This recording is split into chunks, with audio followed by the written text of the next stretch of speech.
장에서 꺼내 입마개를 씌우다 공격당했습니다. A씨는 왼쪽 다리와 오른쪽 팔에 중상을 입고 여러 차례 수술을 받았고 지금도 치료 중입니다. A씨를 물었던 개는 지난 1월에도 애견 카페에 또 다른 종업원을 물어 다치게 했던 것으로 알려졌습니다. 오늘은 전국이 대체로 맑겠습니다. 내일도 전국 대부분 지방이 맑겠고 강원도에는 오후에 구름이 많이 끼겠습니다. 미세먼지 농도는 경기 남부와 충남은 나쁨, 그 밖의 지역은 보통 단계로 예상됩니다. 서울 현재 기온 19.5도입니다. 이규봉이었습니다. KBS 1라디오 5시 뉴스를 마칩니다. KBS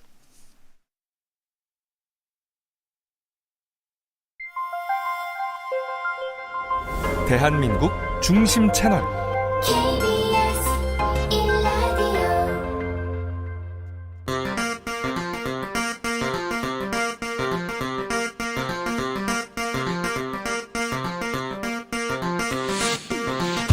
주진우 라이브.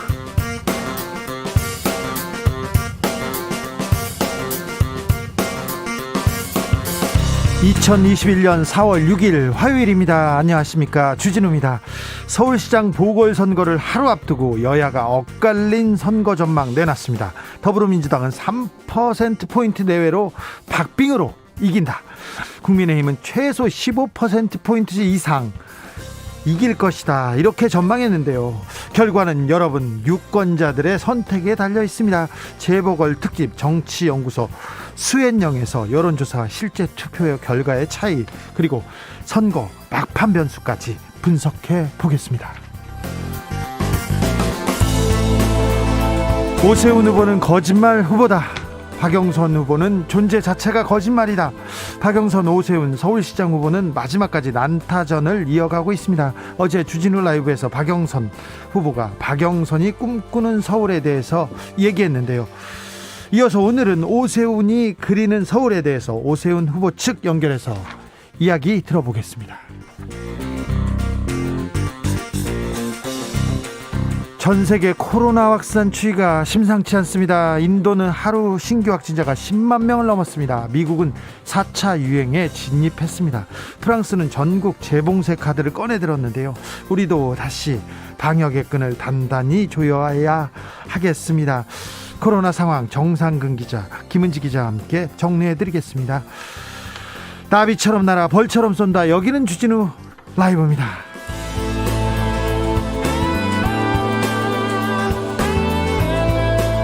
오늘도 자중자애, 겸손하고 진정성 있게 여러분과 함께 하겠습니다. 4.7 재보궐선거 선택의 시간 내일로 다가왔습니다. 그리고 라디오 청취율 조사도 시작됩니다. 오늘부터 주진우 라이브 365 프로젝트 시작하겠습니다. 1년 365일 주라 함께하는 애청자 365명께 저희가 무한 감사의 마음을 전하면서 탄산수 드리려고 합니다. 정치 스트레스로 답답해진 속 뻥 뚫어드릴 수 있게 탄산수 선물합니다. 주진우 라이브 애청자라면 누구나 신청하면 드립니다. 오늘부터 19일까지 많이 받아가십시오. 신청하실 곳은 샵9730, 짧은 문자 50원, 긴 문자는 100원입니다. 콩으로 보내시면 무료입니다. 그리고요, 02로 시작되는 서울 전화가 걸려오면 일단 뭐라고 한다고요? KBS 1라디오 오후 5시 5분 주진우 라이브 힘차게 외쳐주시기 바랍니다. 투표는 총알보다 강합니다. 참여하는 사람은 주인이요, 그렇지 않으면 손님이 됩니다. 꼭 투표하셔야 됩니다. 그럼 주진우 라이브 시작하겠습니다.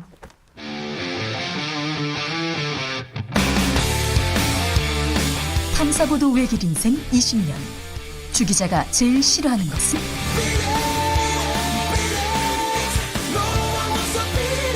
이 세상에서 비리와 부리가 사라지는 그날까지 오늘도 흔들림 없이 주진우 라이브와 함께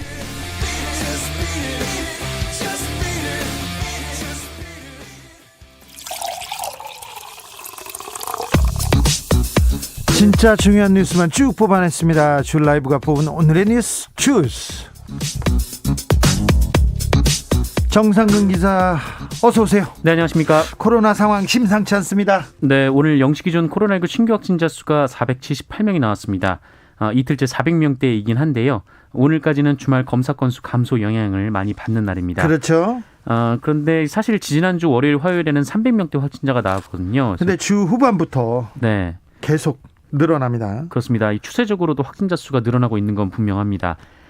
무엇보다 지난달 31일부터 오늘까지 이 최근 일주일간 발생한 일평균 지역 발생 확진자 수가 500명을 넘겼습니다. 네. 500.6명이 나왔는데요.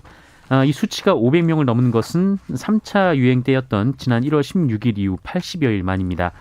이 사회적 거리두기 기준도 2.5단계 범위의 상단선을 넘어섰습니다. 인천 어린이집 관련 확진자 계속되고 있어요. 네, 연수구 어린이집 관련 확진자가 오늘 14명이나 추가됐습니다. 해당 어린이집 관련 확진자만 33명이 됐는데요.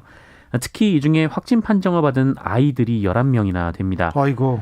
이 어린이집 50대 원장은 그젯밤 호흡곤란 증상으로 병원에 갔다가 어제 새벽에 숨졌는데 숨진 뒤에야 양성 판정을 받았습니다. 이 최초 확진자는 70대 보육교사로 확인됐는데요.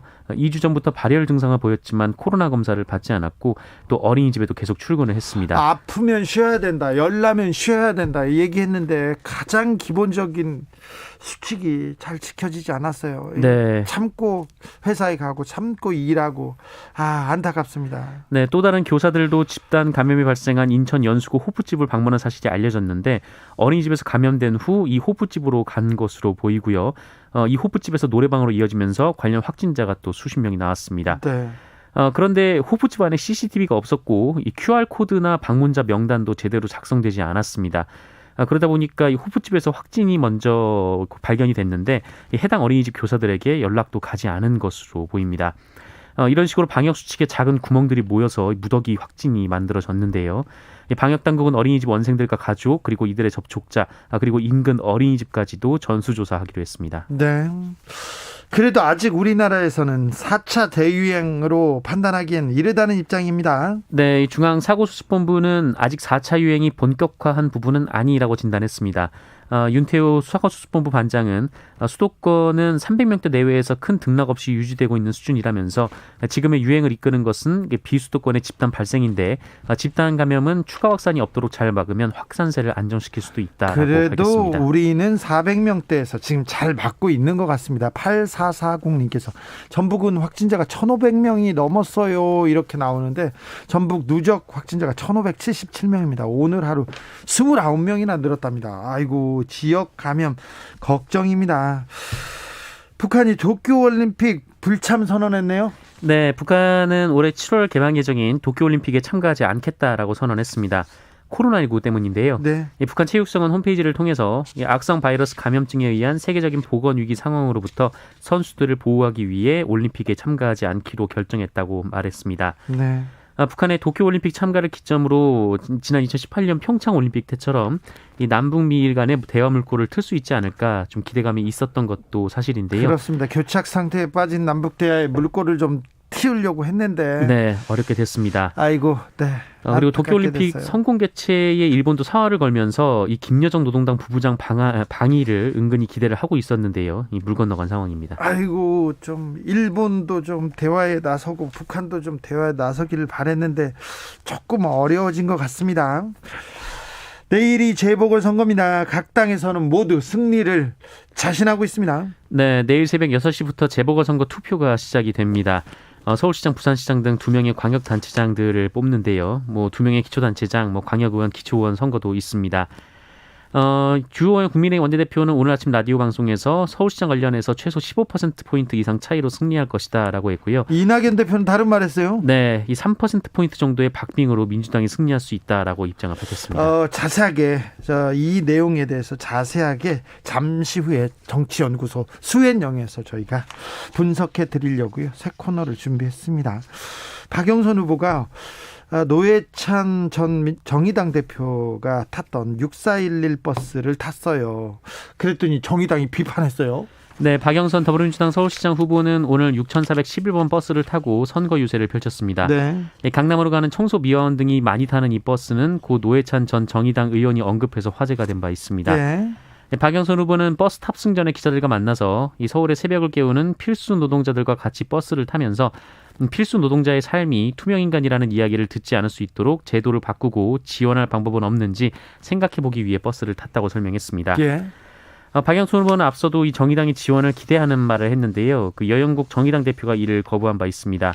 박영선 후보는 민주당에 섭섭한 부분이 많이 있어서 그러셨을 것이다 라면서도 이 노회찬 의원이 동작에 출마했을 때 이 본인도 혼신의 힘을 다해 도왔다라고 강조했습니다. 정의당은 냉담하더라고요. 네, 이 민주당은 최소한 비판적 지지의 근거마저 상실했다는 것을 명심하기 바란다고 재차 도움을 거절했습니다. 최소한의 비판적 지지의 근거마저 상실했다고 정의당이 거절했습니다. 거절했군요. 자, 이번 선거 끝나면 김종인 비대위원장은 임기가 끝납니다. 바로 이제 집에 가겠다고 얘기하셨어요. 네, 8일 퇴임을 합니다. 지난해 6월 취임했으니까 10개월 만인데요. 김종인 위원장은 오늘 연합뉴스와의 통화에서 모레 오전, 그러니까 8일 오전에 비대위 회의를 마치고 당을 떠나겠다라고 재확인했고요. 여러 차례 말씀하셨어요? 네, 회의 후에 기자회견을 열어서 재보선 결과와 관련해서 입장을 밝힐 예정이라고 설명했습니다.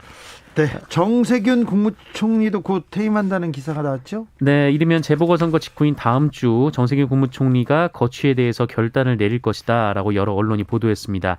13일에 이란에 가서 그 억류 중인 한국 선박과 선장의 석방 문제를 매듭짓기로 했는데요. 이후에 문재인 대통령에게 사의를 표명할 예정이라고 합니다. 이미 사의를 표했고 재보궐선거까지 정세균 총리가 치르고 그리고 코로나 상황을 그때까지 그 컨트롤 타워지 않습니까? 그래서 상황을 정리하고 나가기로 돼 있는 것 같습니다. 박범계 법무부 장관이 검찰에 피의 사실 공표 경고했습니다. 네, 박범계 법무부 장관은 오늘 그 4.7 재보궐선거를 앞두고 김학의 전 법무부 차관 사건과 관련해서 이른바 윤중천 보고서가 언론에 보도되는 것을 두고 유감을 표명했습니다.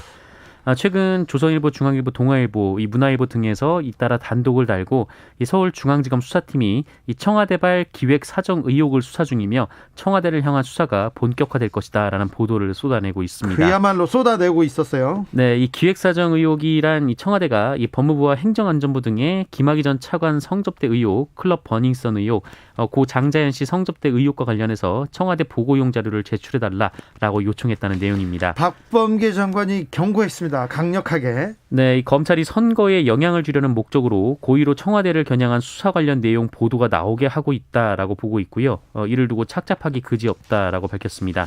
LH 현직 직원에 대한 구속영장이 청구됐습니다. 네, LH 임직원의 땅 투기 의혹이 제기된 지 한 달 만에 처음으로 경찰이 현직 LH 직원에 대한 구속영장을 신청했습니다. 이 직원은 그동안 의혹이 제기된 사람이 아닌 새로운 직원인데요. 예. 광명 시흥지구의 개발 정보를 가족과 지인 36명에게 알려준 혐의를 받고 있고 예. 또 일전에 문제가 된 전현직 직원 일부도 이 사람으로부터 정보를 받은 사실이 확인이 됐다고 합니다. 네. 구속영장이 청구됐습니다. 공직자 투기 의혹에 대한 수사는 속속 진행되고 있습니다. 네, 이 사람과 별도로 그 LH 전북본부의 한 직원에 대해서도 구속영장이 재신청됐는데요. 이 직원은 완주 삼봉지구 개발계획 업무를 맡으면서 아내 명의로 주변 땅 3곳을 사들였습니다. 그리고 경기도 용인의 이 반도체 클러스터 예정지에 투기한 의혹을 받고 있는 경기도청 전 간부에 대한 구속영장도 청구가 됐습니다. 네. 그리고 어제 경찰은 인천시의원 최모 씨의 자택과 시청, 시의회 등 이 5곳에 대해서 압수수색을 벌였습니다. 전 의원인데요. 최 씨는 인천시의회 건설교통위원장으로 재직하다가 백석동의 땅 3,400제곱미터를 20억 원에 사들였는데 불과 2주일 뒤에 개발지역으로 재지정이 됐고 불과 2주일 만에 개발지역으로 지정이 됩니까? 네, 사자마자? 사자마자 그렇습니다. 네. 그리고 보상금 대신 상가부지를 받았는데 이 시세가 현재 50억 원에 달한다고 합니다. 투기꾼들 돈 벌기 쉽습니다. 이런 사람들 패가망신하게 철저하게 수사해야 됩니다. 세모녀 살인 사건 당시 범행 행각이 구체적으로 나오고 있습니다. 스토킹이 맞아요, 스토킹이. 네, 어제 이 시각 그 신상이 공개가 됐었죠. 이 피의자가 1996년생 만 24살이고 이름은 김태현인데요. 김태현은 지난달 23일 오후 이 배달 기사로 위장한 뒤 피해자의 집을 찾아갔고 주소는 이 큰딸이 모바일 메신저에 올린 사진에 이 택배 상자가 있었는데 이거를 확대해서 적힌 주소를 본 것으로 보입니다. 김태현은 그 집을 찾아가서 당시 혼자 있던 A씨 여동생을 살해한 뒤 이후 귀가한 모친과 A씨를 차례로 살해했습니다. 범행 전에 자신의 휴대전화로 급소라든지 이 사람을 죽이는 법 등을 검색을 했다고 하고요. 치밀한 계획이 있었던 거예요. 네, 흉기와 갈아입을 옷까지 미리 준비했다고 합니다. 예. 그리고 세 모녀의 시신 부검 결과 이들 모두 목 부위 경동맥이 지나는 곳에 치명상을 입었다고 합니다. 아이고. 그리고 범행 이후 이틀 넘게 피해자들의 집에 머무르면서 맥주나 음식을 섭취하기까지 했다고 하고요. 자신의 휴대전화에 남아있는 각종 메시지나 검색 기록을 삭제하거나 초기화하려고 했다고 합니다. 광주 민주화운동 당시에 시민들에게 처음으로 발표한 것으로 알려진 장갑차 사진이 공개됐습니다. 네, 국가정보원이 어제 5.18 진상규명조사위원회에 광주 민주화운동 당시 사진을 제공했는데요. 이 중에 가장 눈에 띈 것이 바로 그 장갑차였습니다. 그렇죠. 궤도가 달린 장갑차가 아니라 바퀴가 달린 차륜형 장갑차였는데, 네, 도시에서 이제 다닐 만한 장갑차더라고요. 네, 이 바퀴 모양이 중요한 건 당시 계엄군의 주장을 반박하는 핵심 증거가 되기 때문입니다. 네. 진상조사위 등 5.18 관련 단체 그리고 시민들은 차륜형 장갑차에서 최초 발포가 있었다라고 진술을 했고 그 장갑차 빼고는 모두 궤도형이었다 이렇게 진술을 했는데 계엄군은 이 차륜형 장갑차는 광주에 없었다라고 주장을 했습니다. 네. 그런데 이번 사진 공개로 신군부 주장이 깨진 겁니다. 거짓말이었어요. 네, 한편 국정원이 공개한 다른 사진에는 당시 시위에 참여한 학생들이 땅에 머리를 박고 있거나 연행되는 모습이 담겨 있었습니다. 네, 안타까운 내용이 사진이 공개됐습니다. 지금이는 늦었지만 지금이라도 공개돼서 역사의 심판을 받았으면 합니다. 주스 정상근 기자와 함께했습니다. 감사합니다. 고맙습니다. 탄산수를 원하는 정치자들의 열망 쏟아지고 있습니다. 0366님께서 탄산수로 삼행시 보냈습니다. 탄탄한 구성과 프리식 질문, 산자들의 수원인 방송 주진우 라이브입니다. 탄산수가 필요한 것은 아니랍니다. 알겠어요. 네, 아유 훌륭하십니다. 아무튼 교통정보센터 다녀올게요. 공인혜 씨. 네, 이 시각 교통정보입니다. 사고와 작업 때문에 지나기 어려워진 곳인데요. 동해고속도로 속초 쪽 강동 2교 부근 2차로 차단하고 화물차 화재 사고 처리 중입니다. 이 구간 길이 많이 굽어 있어서 감속 운행하셔야겠고요. 중부 내륙고속도로 창원 쪽 성주 부근 1차로에서도 화물차 사고가 나 2km 구간 정체입니다. 청주 영덕고속도로 영덕 쪽 수안터널을 막 나온 갓길에는 대형 버스가 서 있고요. 50m 정도 지난 1차로에는 사고 차량인 트럭이 서 있어서 주의가 필요합니다. 이후 내서 3터널 안 2차로에서는 시설물을 설치 중이라 뒤쪽으로 무척 혼잡합니다. 수도권에선 수도권 제일순환선 판교에서 구리 쪽 광암터널 4차로에서 추돌 사고 처리 중이고요. 서울 시내도 올림픽대로 공항 쪽 오후 정체 크게 느린 데다 동작대교 못 간 4차로에서는 추돌 사고도 처리하면서 잠실대교부터 내내 어렵습니다. 반대 잠실 쪽 한남대교 부근으로도 사고의 영향 남아 있습니다. KBS 교통정보센터였습니다. 주진우 라이브.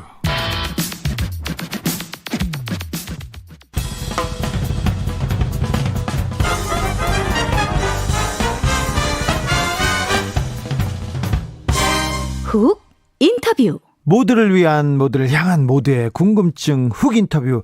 서울시장 박영선이냐 오세훈이냐 운명의 시간이 다가오고 있습니다. 어제 박영선 후보가 오세훈 후보가 당선되면 서울시는 거짓말 천국이 될 것이라고 했습니다. 이에 오세훈 후보는 뭐라고 했을까요? 국민의힘 오세훈 서울시장 후보 캠프 공동선대위원장 오신환 전 의원께 들어보겠습니다. 안녕하세요. 네, 안녕하세요. 오신환입니다. 오신환 위원장님, 박영선 후보가 서울시장이 되면 어떻게 됩니까? 박영선 후보가 서울시장이 되면 용산공원이 박원순 공원이 되겠죠? 네. 예. 공원이. 그거는 막아야 되지 않을까요? 예. 아니, 공원 되는 것을 막아야 됩니까? 박원순 공원이라고 해서 지금 예. 피해자는 여전히 고통받고 있는데. 네. 지금 민주당은 반성 없이 2차, 3차 가해를 계속 가하고 있잖아요. 예. 이번 선거가 박원순 성추행 사건으로 시작된 선거인데 네. 저는 서울 시민들이 그 부분에 대해서 누구보다 그 의미를 잘 알고 있다 이렇게 판단하고 있습니다. 예. 자, 현재 예. 하루 남았는데 현재 민심 어떻게 보고 계십니까? 저는 이번 선거를 관통하는 가장 큰 쟁점이 문재인 정부에게 다시 힘을 실어줄 것이냐 아니면 회초리를 들 것이냐 이거 아니겠습니까? 네. 이 문제에 대해서는 시민적 합의가 저는 지난 연말을 지나면서 이미 끝났다고 보고요. 네. 이후에 그 LH 땅 투기 사건이 터지면서 시간이 흐르면 흐를수록 야권에 대한 지지가 좀 점점 더 이렇게 공고해지고 있다. 저희는 이렇게 느끼고 있습니다. 오신환 위원장님 목소리가 밝아요. 힘이 있어요. 여기 현장에 나와 있습니다, 제가. 네. 그래요? 예, 그래서 아무래도 목소리가 좀 커지는 것 같습니다. 아니요. 목소리가 뭐 자신이 있어 보입니다. 네, 자, 네. 어제 마지막 TV 토론 어떻게 보셨습니까? 저는 박영선 후보께서 좀 전략적인 오판이 있지 않았나. 민주당에서 시종일관 이렇게 끈질긴 네거티브 선거를 벌이고 있는데요. 네. 좀 답답한 마음이고 좀 안타깝게 생각을 합니다.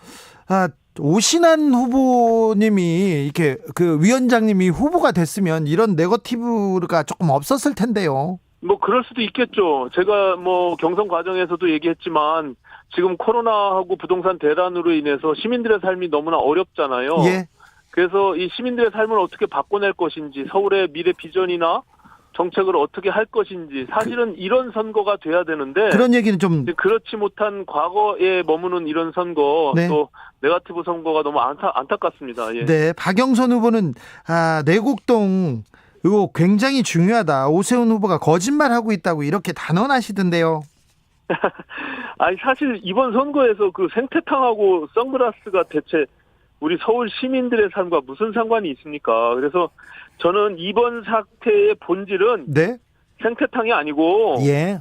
민주당이 부동산 대란, 또 LH 땅 투기, 또 김상조 전 실장이나 박주민 의원의 내로남불 이런 사태를 덮기 위해서 거짓말 프레임으로 물타기를 하는 것이 이 지금의 이 내곡동 땅 문제다. 네. 그렇기 때문에 저는 이 본질에 대해서 접근할 필요가 있고요. 네. 오세훈 후보가 무슨 권한남용을 통해서 땅 투기를 하거나 특혜를 받은 그런 구체적 증거를 제시해야 되는데 그런 것들이 밝혀지지 않으니까 자꾸 거짓말 프레임으로 몰고 가는 거죠. 그렇습니까? 거기에 대해서 좀 실망스럽습니다. 예. 네. 자, 국민의힘에서 이번 근거 없는 네거티브 이거 다 법적으로 사법적 판단을 받게 하겠다 이렇게 얘기했는데 네. 내곡동 측량 당시에 오 후보를 목격했다는 생태탕집 주인과 아들, 경작인들 이분들 목격자들은 왜 고소하지 않는지 그것도 의아해하는 사람이 있습니다. 뭐 이제 선거를 치르면서 네. 이미 이 사건에 대해서는 각 당이 검찰에 고발을 한 내용이고요. 예. 선거 치르는 과정에서 그 저쪽에서 그 프레임을 이미 그쪽으로 몰고 가고 있기 때문에 네. 거기에 일체 대응할 필요가 없다는 게 우리 캠프의 입장입니다. 전략적으로. 네. 예, 그렇습니다. 거기에 뭐 계속 그것을 우리가 적극적으로 대응을 하면 할수록 언론에 많이 노출될 뿐만이 아니라 네. 그것이 전혀 진실되지 않은 내용이기 때문에 네. 저희로서는 일단 선거 이후에 주호영 원내대표가 얘기한 것처럼 네. 이 허위사실 유포와 관련된 부분들은 분명히 법적 책임을 져야 된다라고 생각하고요. 다만 저 개인적으로는 네. 선거 치르면서 정치판에서 벌어진 일 가지고 예. 시민들까지 법정에 세우는 것은 좀 개인적으로 반대하고요. 예. 예, 이 쌍방간의 고소고발이 여러 건 접수가 돼 있기 때문에 네. 이 사건들을 수사하다 보면 책임져야 될 사람들은 끝까지 책임을 물을 수밖에 없다 이렇게 보고 있습니다. 네. 예. 오세훈 후보 측에서는 TBS 김어준의 뉴스공장 계속해서 네. 문제가 있다고 지적하는데 문제가 있다고 보십니까? TBS 문제에 대해서는 뭐 각자 생각들이 조금씩 다를 수가 있을 텐데요. 네, 그래도 상식적인 오신환 위원장님. 네. 그러니까 TBS가 정상적으로 시민들의 세금을 통해서 그 운영이 되고 있으니까 특히 뭐 미투 음모론 같은 이런 이야기는 좀 안 했으면 좋겠습니다. 그래서 오세훈 후보 같은 경우는 교통방송 본연의 모습으로 돌아가는 게 좋겠다라는 입장을 갖고 있고요. 네. 뭐 구체적인 TBS 정상화 방안은 뭐 지금 백과쟁명식으로 내놓을 상황은 아니고 예. 선거가 끝나고 난 뒤에 좀 정리정돈이 필요할 것 같다 이런 판단이 듭니다. 알겠습니다. 아무튼 국민의힘에서 가장 상식적인 네, 오신환 예. 위원장의 얘기였습니다. 자, 예. 서울시장이 되면 재개발 재건축 적극적으로 하겠다 오세훈 후보 측에서 주장하고 있어요. 그런데 용산 참사도 있고 재개발 재건축이 진행되면 이거 집값 막 또 오를 텐데 걱정하는 분들 많습니다. 네네. 그렇죠. 근데 지금 뭐 이 정부도 사실은 3년 동안 공급에 무리가 없다라고 얘기를 했음에도 불구하고 최근에 이제 공급 확대하고 규제 제한 풀겠다 이런 이야기를 하고 있잖아요. 네. 그러니까는 기본적으로 이 지금의 부동산 대란을 좀 이렇게 완화하기 위해서는 공급의 확대는 늘릴 수밖에 없다는 게 불가피한 측면이 있고요. 네. 그리고 지금 오세훈 후보가 지수제 평가 항목을 폐지하겠다. 뭐 이런 부분들은 좀 왜곡된 것이 그 평가 항목의 100점 중에 주민 동의 비율은 40점에 불과하거든요. 네. 나머지 60점이 노후도 비율이나 뭐 세대 밀도, 뭐 도로 연장률 이런 것들을 평가하는 것인데 전혀 그것은 주민 동의가 완전히 사라지는 것이 아니기 때문에 좀 그 내용들을 왜곡하고 있다 이런 측면이 있고요. 오히려 주민 동의 비율을 낮춘 것은 네. 공공주도 개발, 재개발이나 도시정비를 들고 나온 지금 문재인 정부 아니겠습니까? 변창흠 장관하고 박영선 후보도 똑같은 말을 하고 있거든요. 아, 예. 알겠습니다. 네. 오신환 위원장님, 네네. 내일 오세훈이 이깁니까? 저희는 뭐 이길 것으로 확신하고 있고요. 네. 특히 마지막 투표율이 굉장히 관건이기 때문에 네. 끝까지 투표장으로 갈 수 있도록 마지막까지 최선을 다하고 있습니다. 네. 마지막으로 한 말씀 부탁드리겠습니다.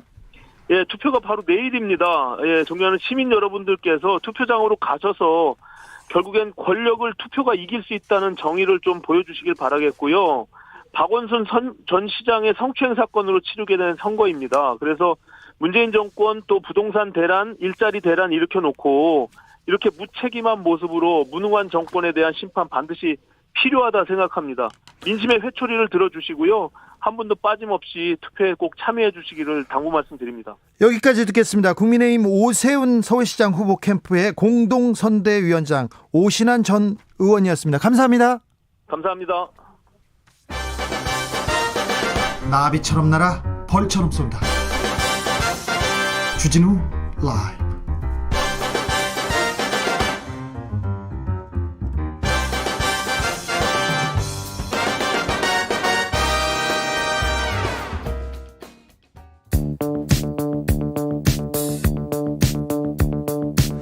대한민국 정치의 새로운 100년을 준비한다. 21세기형 국회 싱크탱크 정치연구소 수엔영.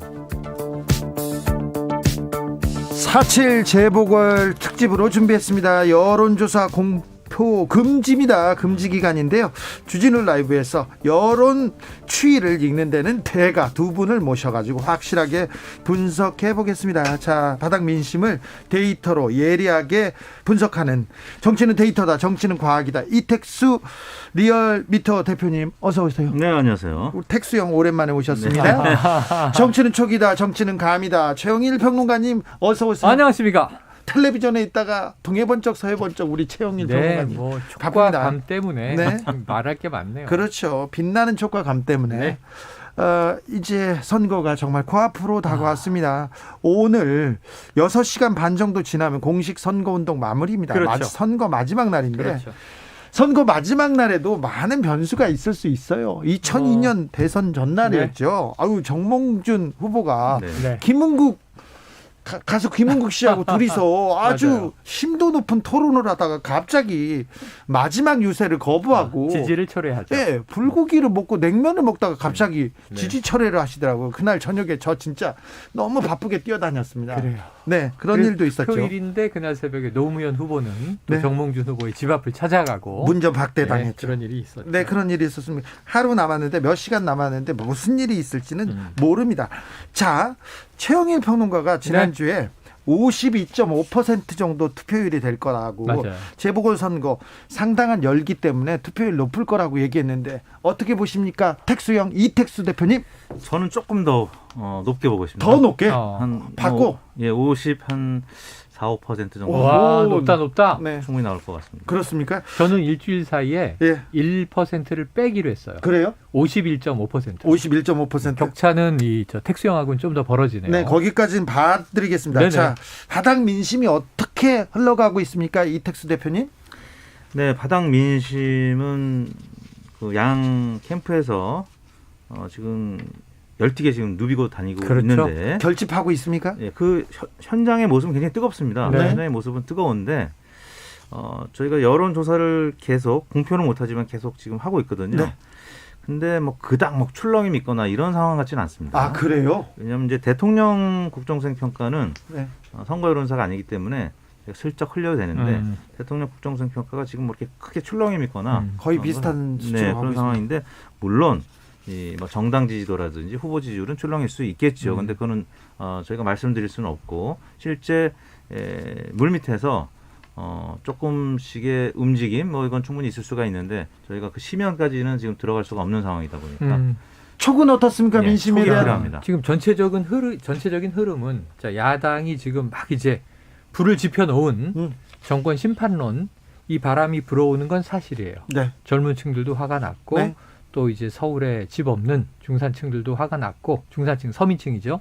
중산층 이상 집이 또 있는 분들도 화가 났고 그래서 이러한 기류는 여권에 분명히 불리한데 지금 선거 양상이 지난달 25일부터 이제 공식 선거운동 들어가고 네. 세 차례 TV 토론이 있고 네. 언론전이 막 벌어지고 하면서 약간 변수가 복잡하게 꼬여 있어요. 그래요. 그러니까 이제 지금 야당이 원하는 건 인물 대결은 끝났다. 예. 구도와 판세로 그냥 끝. 네. 그랬는데 박영선 후보가 지금 집요하게 드라이브를 네. TV 토론 세 차례 하지 않았습니까? 그래서 야당은 아이고 또 내곡동, 아이고 또 생태탕 이런 얘기를 하지만 그 의혹이라고 하는 게 계속 제기되다 보면 네. 또 관심을 갖는 사람들이 있는 거예요. 예. 여기서 중요한 건 뭐냐면 전통적인 민주당 지지층 동요 없이 집결, 전통적인 보수 야당 지지층 그냥 뭐 별 이변이 없어요. 오세훈 후보에게 집결 이건 끝나 있어요. 문제는 중도층의 바람이 조금 야당 지지로 쏠렸었단 말입니다. 네. 이 청년층도 그렇고 네. 요 중에서 얼마 정도가 박영선 후보와 민주당 캠프에 집요한 오세훈 후보는 안 된다. 이 의혹 제기에 마음이 좀 흔들릴 것인가. 투표장을 가려둔 사람이 안 갈 것인가. 혹은 가서 뭐 이쪽을 찍으려던 사람이 저쪽을 찍을 것인가. 요런 이제 이 변화가 어느 정도 될지가 이제 관건인데 네. 저는 조금 팽팽하게 간다는 느낌이 와요. 네. 저기 네. 최영일 평론가는 정치평론 말고 네네. 젊었을 때 연애할 때 네네. 여자친구의 마음도 이렇게 분석하고 막 그러셨어요? 저는 친구들의 연애 상담을 엄청나게 그렇죠? 해줬죠. 네. 아, 이런 사람들이 있어요. 그리고 매우 정확하게 했어요? 제가 맺어준 커플은 다 성공했는데 제가 잘 안 되더라고요. 그렇지. 제가. 그렇지. 그러니까 이게 이 도사가 네. 자기 미래를 못 맞춰요. 못 하더라고요. 네네. 네. 자, 8541님께서 58.7% 갑니다.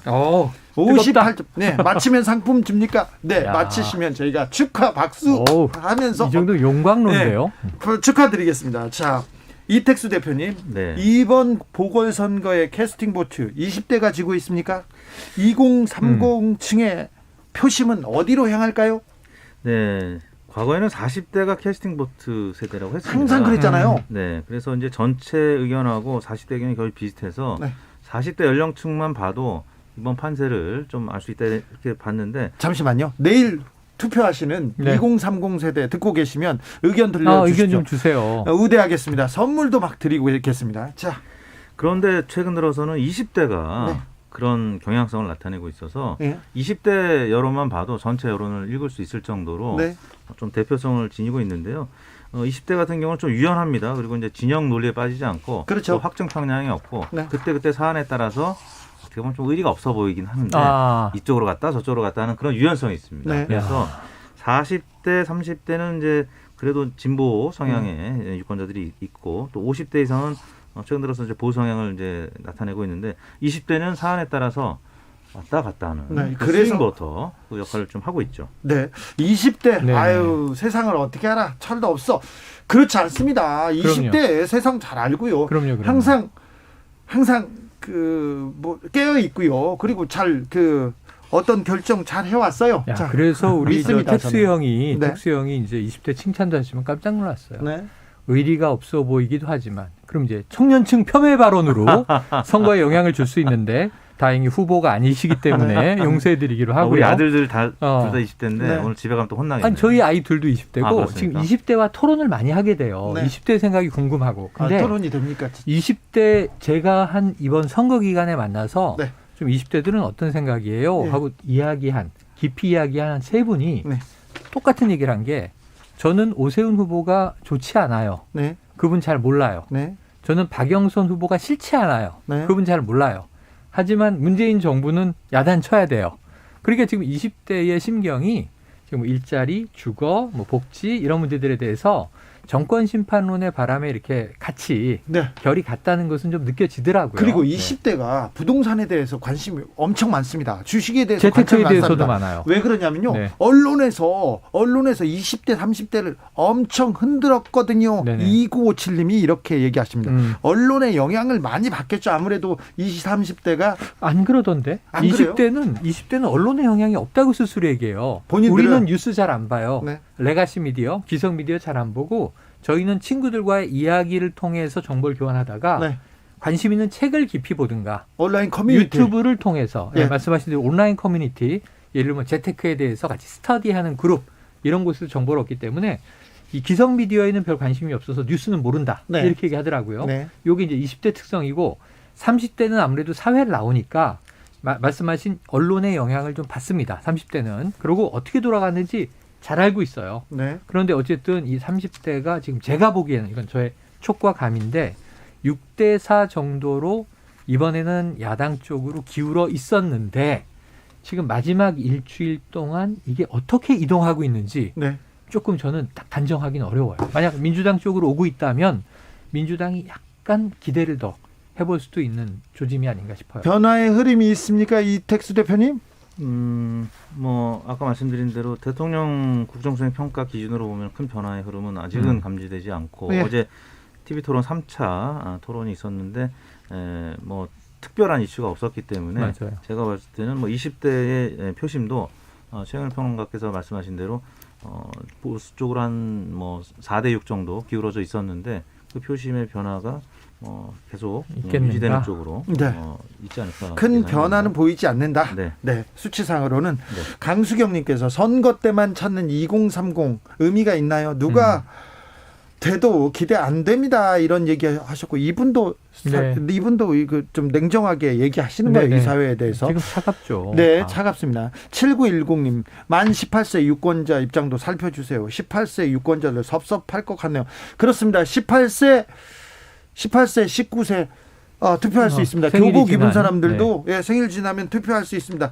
주진우 라이브에서는 18세, 19세 다 우대합니다. 특별히 정말요? 우대합니다. 10대 우대? 그럼요. 작년 총선에서 18세, 19세가 투표율이 40대만큼 높았습니다. 네. 예, 네. 뭐 20, 30대보다도 18세, 19세는 훨씬 높아서 한 60% 중반을 생애 첫 보였거든요. 투표. 네. 네. 18세, 19세에 대한 그 청년에 대한 이런 정책은 보지 못한 것 같아서 좀 아쉽기도 근데 합니다. 문제는 딱 하나.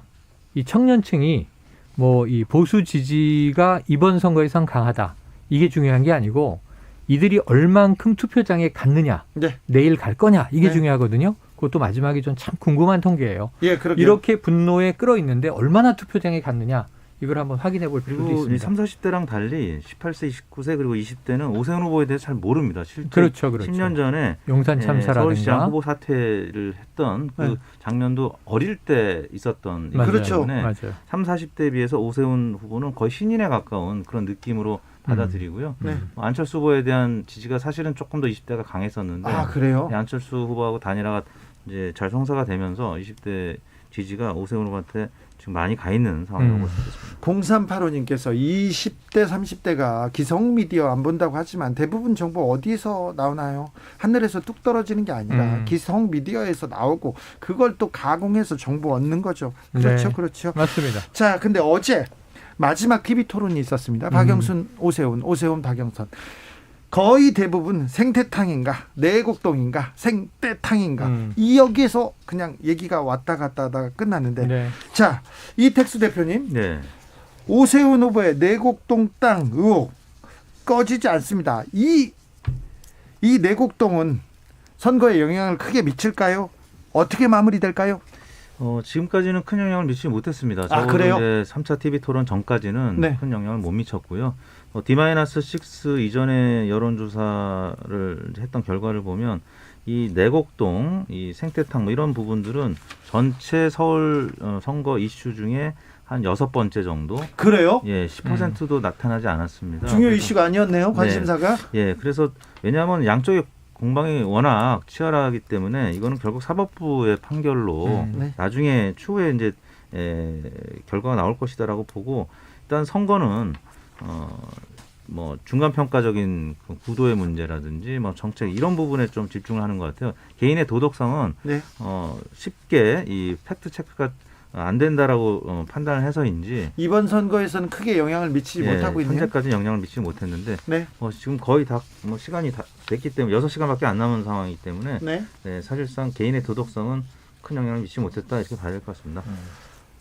6시간 플러스 사실 내일 밤 8시까지 네. 투표하는 동안에도 그렇죠. 그동안에도 정당은 선거운동을 하지 못하지만 네. 이런 고민을 해봐야죠. 제일 중요한 건 지금까지 표심을 정하지 못한 사람들의 마지막 결정이 매우 중요한 시점이다.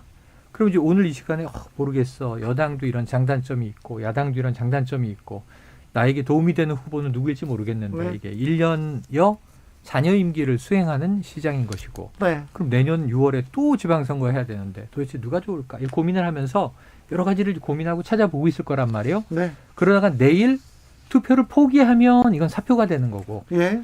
그래도 투표장에 가야지 하면 이분들은 어떻게 되냐면 차악 투표를 하게 됩니다. 네. 그러니까 내가 선호하는 후보를 뽑는다는 느낌보다는 자 민주주의 시민의 권리자 의무를 행사하러 왔는데 그럼 내가 비호감인 후보를 걷어내고 차악을 선택한단 말이에요. 그래서 제가 보기엔 지금 박영선, 오세훈 두 후보 중에 누가 더 비호감인가가 표심을 못 정한 사람들에게는 굉장히 중요하게 작용을 해요. 예. 그래서 내곡동 문제가 팩트가 안 밝혀졌는데 자, 두 후보에게 다 약점이 있어요.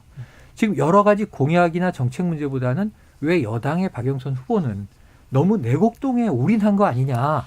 이 토론의 시간을. 네. 하지만 이제 거짓말하는 후보가 서울시장에 대해서 안 된다. 이런 입장을 밝힌 거고 또 오세훈 후보 입장에서는 말을 상당히 돌려서 유연하게 함정에 걸려들거나 당혹하진 않았는데 그렇다고 그 측량 자리에 안 갔다거나 내곡동 땅을 몰랐다는 이야기를 뭐 내 마음속에 그 땅은 없었다. 기업 앞에 겸손해야 한다. 이런 모호한 레토릭 말고 돌아갔죠. 그 팩트를 스스로 또 밝힌 바가 없단 말이에요. 예. 그래서 이 두 사람이 누가 더 이 문제에 있어서 이 아직 표심 정하지 못한 유권자에게 비호감으로 작용할 것인가. 저는 이거 마지막에 좀 중요한 영향을 주리라 봅니다. 그러게요. 1645님 30대입니다. 박영선 후보, 오세훈 후보 두 분 다 서울시를 맡기에 부족한 후보는 아니지만 30대는 미래를 봐야 하기 때문에 그래도 조금 더 일 잘하는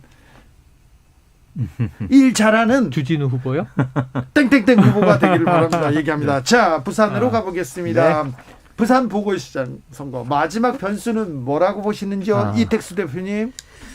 마지막 변수 딱히 떠오르지 않습니다. 그러면 LCT가 가장 큰 변수로 지금 부산시장 선거에는 작동하고 있습니까? 그렇지 않았습니다. 지금까지 역시 부산 시민들을 대상으로 여론조사를 해보면 네.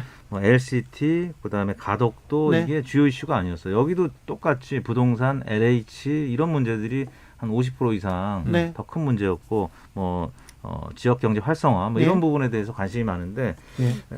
이제 민주당에서는 LCT와 관련된 여러 가지 또 뭐 성추문 무고 교사 이런 부분들 제기를 했지만 아직까지는 그다지 관심을 보이지 않는다는 거. 민주당 지지층에서 관심이 있는데 중도층에서 그다지 관심을 보이지 않는다는 거. 이게 표심의 변화가 딱히 없었던 배경이 아닌가. 부동산이 가장 큰 이슈가 될 것이고 부동산 투기, LH 문제. 그런데 네. LCT에서 특혜 의혹이 나오고 있지 않습니까? 네네네. 이 부분이 큰 영향을 미치지 않나요? 네, 그래서 이제 지금 이 박영선 후보가 내곡동에 뭐 올인하다시피 집중했다면 지금 사실 김영춘 후보 같은 경우에는 네. 공약도 내면서 네. 자기 공약도 차근차근 얘기하면서 또 박형준 후보의 이제 의혹, 비리 이런 부분들 굉장히 강하게 이제 비판하고 있어요. 네. 근데 박형준 후보의 비리로 지금 제기된 의혹들이 네. 너무 많아졌어요. 네. 그게 처음에는 그래? LCT 특혜 분양 받았어? 그 어차피 기득권 그들만의 리그 아니야? 예. 근데 그 다음에 조금 이제 묘하게 된 게 아들이 LCT의 조형물을 18억 원어치를 다 28억. 28억 원어치를 처리했다고 이건 이상해지잖아요. 네. 특혜 분양은 아닌데 어떻게 아들이 그 LCT에 미술품 조형물을 다 이걸 도맡아서 할 수 있었을까? 예. 근데 여기에 지금 또 이 딸의 미대 입시 비리 의혹이 제기됐는데 네. 지금 이 교수분은 물러서질 않아요. 네. 확실하다. 열람 이 요청을 한번 해라. 네. 이 떼어보면 나온다. 근데 박형준- 이걸 안 떼는 거죠. 박형준 지금까지. 후보 측이 그냥 띄워보면 나온다. 네, 떼어보면 근데 나온다. 전면 이렇게 부인을 나왔죠. 하고 있는 상황이고 예. 여기에 더해서 이제 과거의 선거 때 어떤 성추문을 사주했다라는 의혹입니다. 네. 이건 이제 증인의 주장이 나온 거죠. 예. 2012년에 다 명확하진 않아요. 예. 하지만 이제 여러 가지 근거들이 있어요. 근데 이게 덩어리가 너무 크다 보니까 예. 제가 보기에는 김영춘 후보도 의혹 제기를 당하고는 있는데 박형준 후보 쪽의 의혹의 덩어리가 너무 커져버려서 예. 처음에는 이게 뭐지 그러다가 부산 시민들도 조금 이 이미지상 너무 부도덕할 수 있는 것 아닌가 하는 이제 고민을 하는 유권자도 늘어나고 있다라는 게 네. 민주당 측의 이제 분석인 거예요. 네. 그래서 부산은 처음에 부산은 뺏길 것 같다. 서울에 집중하자였는데 부산도 해볼 만하다라는 분위기로 조금은 반전되는 것 같아서 이것도 마지막에 뚜껑을 열어봐야 확인이 될 것 같습니다. 이택수 대표님. 네, 제가 이제 여론조사 추이에는 큰 변화가 이제 없었다고 말씀을 드렸는데 이제 단 하나 이 여론조사에 응답하지 않은 계층이 한 30-40% 정도 투표하실 분들이 한 50%, 55%라고 본다라고 하면 여론조사 응답률이 한 15% 정도 되니까 나머지 한 40% 안팎은 여론조사에 응답하는 침묵하는 유권자들인데 그렇죠. 이분들이 민주당의 여러 검증 작업, 이제 국민의힘에서는 네거티브라고 이제 얘기하는데 이런 과정 속에서 상대 진영의 지지층을 이완시키고 투표를 안 하게 하는 네. 그런 효과는 있을 수가 있습니다. 이 검증이라든지 네거티브의 캠페인의 효과가 그렇기 때문에 여론조사는 약간 벌어져 있지만 예를 들어서 민주당의 이런 공세에 의해서 국민의힘 후보들을 지지했던 계층이 나 투표를 안 갈래. 어차피 사법부에서 판단 때문에 또 낙마할 수도 있는 후보를 내가 왜 뽑아 이렇게 하는 계층들이 일부 있을 수 있다는 거죠. 그래서 지지율 격차가 줄어들거나 역전의 가능성도 충분히 있다라고 민주당에서는 기대하는 거고 그거는 역시 촉이 뛰어난 최영일 평론가님이 저보다 더 잘 알지 않으실까. 그럴 리가요. 훈훈하시네요. 두 분은. 이거 뭐 TV 토론하는 것 같은 느낌인데요. 네. 저의 패션 감각이 뛰어납니까? 네. 정미정님께서 20대 아들 둘이 있는데요. 네네. 가족회의해서 사전투표 마쳤습니다. 네, 여기 가족이 바람직한. 통일했군요.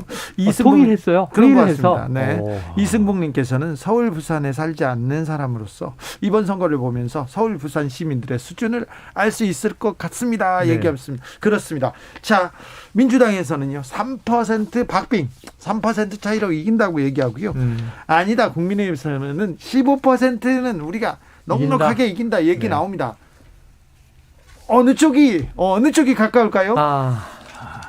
저는 조금 격차가 있는 이번엔 격차가 있습니까? 네. 누가 이제 당선될 거라고는 말씀을 못 드리겠지만 네. 격차는 좀 있을 것이다. 여론조사 그 마지막 공표된 여론조사 보면 차이가 크지 않습니까? 꽤 근데 크죠. 그렇게 클까요? 그렇게 크지 않을 거예요. 약간 줄어들 겁니다. 왜냐하면 이제 열세 후보 표심이 항상 한 5% 감춰져 있기 때문에 네. 뭐 줄어들거나 뭐 충분히 역전 가능성도 있다라고 얘기를 해야 되겠죠. 왜냐하면 그럴 가능성을 완전히 배제할 수는 없기 때문에. 네. 네. 아무튼 상당한 격차가 있다. 조금 격차는 있을 것 같다는 생각이 격차가 듭니다. 어느 정도 날 것 같습니까? 조영 원내대표가 얘기하는 만큼 15%까지는 아니어도. 아닐 것 같은데요. 네. 그럼 이제 두 자리 수냐 아니냐. 그렇죠. 최영일 평론가는 이때쯤 되면 7.893 여기까지 나옵니다. 그렇죠. 소수점 세 네네네네. 자리까지 나옵니다. 근데 상당한 부분의 격차. 뭐 10%포인트 이상은 나지 않을까. 네. 지금 일단은 택수 형이 네. 50% 후반대 투표율을 이제 아까 기대했기 때문에 네. 정말 그렇다면 투표율이 높으면 이번엔 야당이 유리한 게 맞다고 봐요. 저도 정말. 네, 보통은 투표율이 높으면 진보에 유리하다. 이거는 다 깨진 공식이고 여야 진보 보수 케바케예요. 케이스 네. 바이 케이스. 예. 근데 이번엔 투표율이 높으면 전통적인 지지층 외에 더 몰린 사람들이 많아지면 야당이 유리하다고 저도 관측을 하는데 네. 그래서 아까 약 과반은 넘길 것 같다. 51.5% 투표율에 승부는 3.5%로 승패가 갈리지 않겠는가. 3.5%. 내가 오늘 새벽에 눈을 뜨는데 네. 눈앞에 이게 3.5라는 숫자가 보이더라고요. 네. 그래서 그렇게 한번 정해봤습니다. 알겠습니다. 네. 두 분 내일 바쁘시죠? 내일 아침에 또 뵈야 네. 돼요. 그래요? 두 네. 분께서? 이게 촉하고 저 아, 분석의 대결이어서 네. 힘듭니다. 선거 때 바쁘시네요. 대목이에요. 네. 물 들어왔을 때 놓쳐야죠. 아, 그렇습니까? 내일 개표 방송으로 좀 이제 휴식에 들어가길 기대해 봅니다. 네, 아무튼 참 선거입니다. 네. 선거입니다. 국가의 미래를 결정하는 날인데 네. 많은 분이 투표장에 가셔서 투표하셨으면 좋겠습니다. 네. 그렇습니다. 꼭 네. 가셔야죠. 네, 그럼요. 차선이 아니면 차이라도 차이라도. 그렇습니다. 뽑아서 이 땅의 미래를, 우리의 미래를 맡게 하죠. 두 분 감사했습니다. 정치연구소 수앤영, 이택수, 최영일 두 분 감사합니다. 고맙습니다. 산타나 미셸 브랜치의 게임 오브 러브 들으면서 저는 잠시 쉬었다가 6시에 돌아오겠습니다. Tell me just what you want me to be. One kiss and boom, you're the only one for me. So please tell me why don't you come around no more? 'Cause right now I'm crying outside the door of the candy store. Just takes a little bit of this, a little bit of that. It started with a kiss, now we're up to bat. A little bit of laughs, a little bit of pain. Tell me my back, it's all in the game of love is whatever you make it to be. Sunshine instead of this cold, lonely sea. So please, baby, try and use me for what I'm good for. It ain't saying goodbye. It's knocking down the door of the candy store. Just takes a little bit of this, a little bit of that. It started with a kiss, now we're up to bat. A little bit of laughs, a little bit of pain. You're telling me, my babe, it's all in the game of love. It's all in this game of love. You roll me, control me.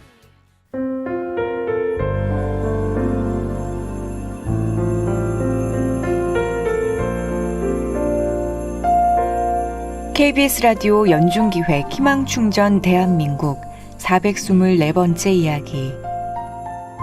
안녕하세요. 아나운서 이현주입니다. 올해 4살이 된 시은이는 어린이집에 다니기 시작했습니다. 처음으로 시은이를 세상 밖으로 내보낸 엄마는 걱정이 큽니다. 선천성 거대 모반증이라는 희귀병을 갖고 태어난 시은이. 얼굴과 몸을 둘러싼 검은 점들이 친구들에게 놀림감이 되진 않을지, 그로 인해 시은이가 마음 아파하면 어떡하나 초조합니다. 엄마는 시은이에게 피부 재건 수술을 시켜주고 싶은데요. 혼자서 가정을 책임지는 엄마 힘으로 비싼 수술 비용을 마련하는 건 여간 어려운 일이 아닙니다. 시은이에게 밝은 미래를 선물하고 싶은 엄마의 간절한 바람이 꼭 이뤄질 수 있도록 여러분이 든든한 버팀목이 돼주세요. 코로나19 여파로 사례자와 취재팀의 안전을 위해 사연으로 대신 전달합니다. 여러분의 따뜻한 손길이 희망의 빛이 됩니다. ARS 060-700-1580 060-700-1580 한 통화 3,000원으로 희망을 선물해 주세요. KBS 라디오 연중기획 희망충전 대한민국은 초록우산 어린이재단, 인탑스 주식회사, 그리고 청취자 여러분과 함께합니다. ARS 060-700-1580 한 통화 3,000원입니다.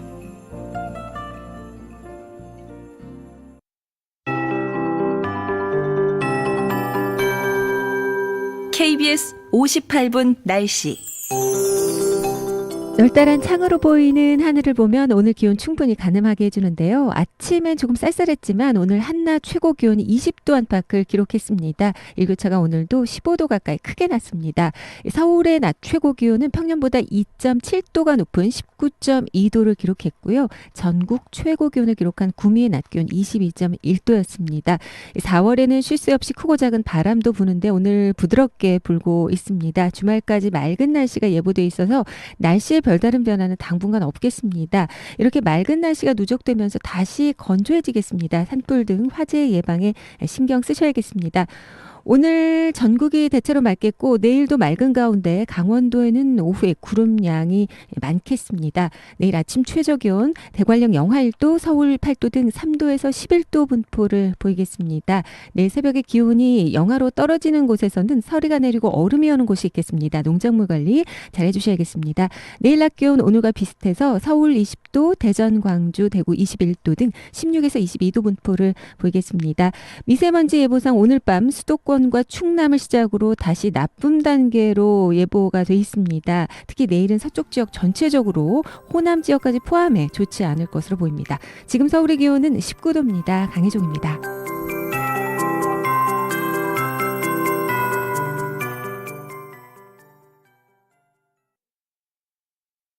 정성을 다하는 국민의 방송 KBS가 6시를 알려드립니다.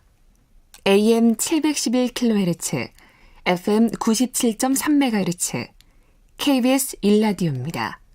HLKA.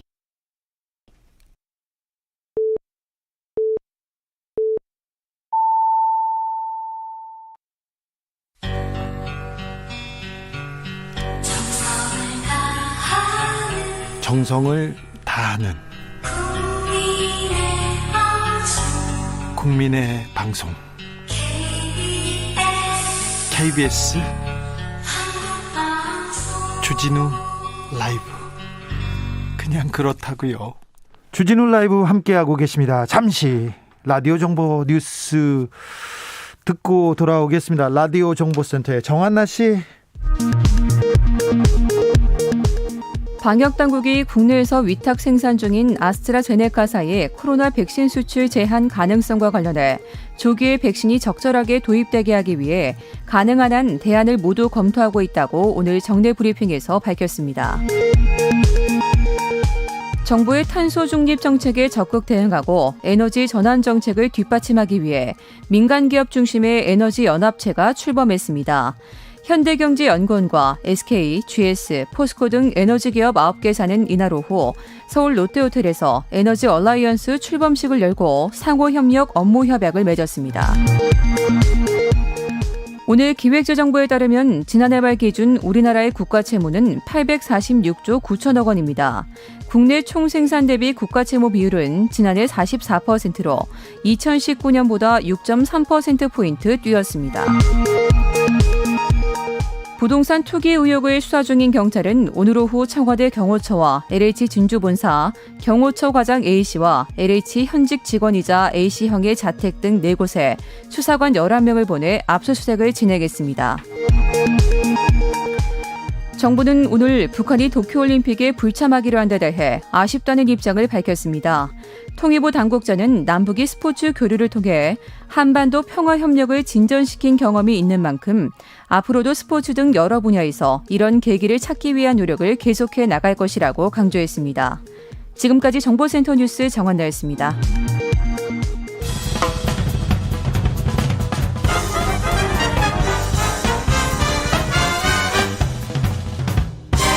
훅 인터뷰. 훅 인터뷰 이어가겠습니다. 4.7 재보궐선거가 하루 앞으로 다가왔습니다. 여야 모두 남은 하루를 진짜 열심히 쓰고 있는데요.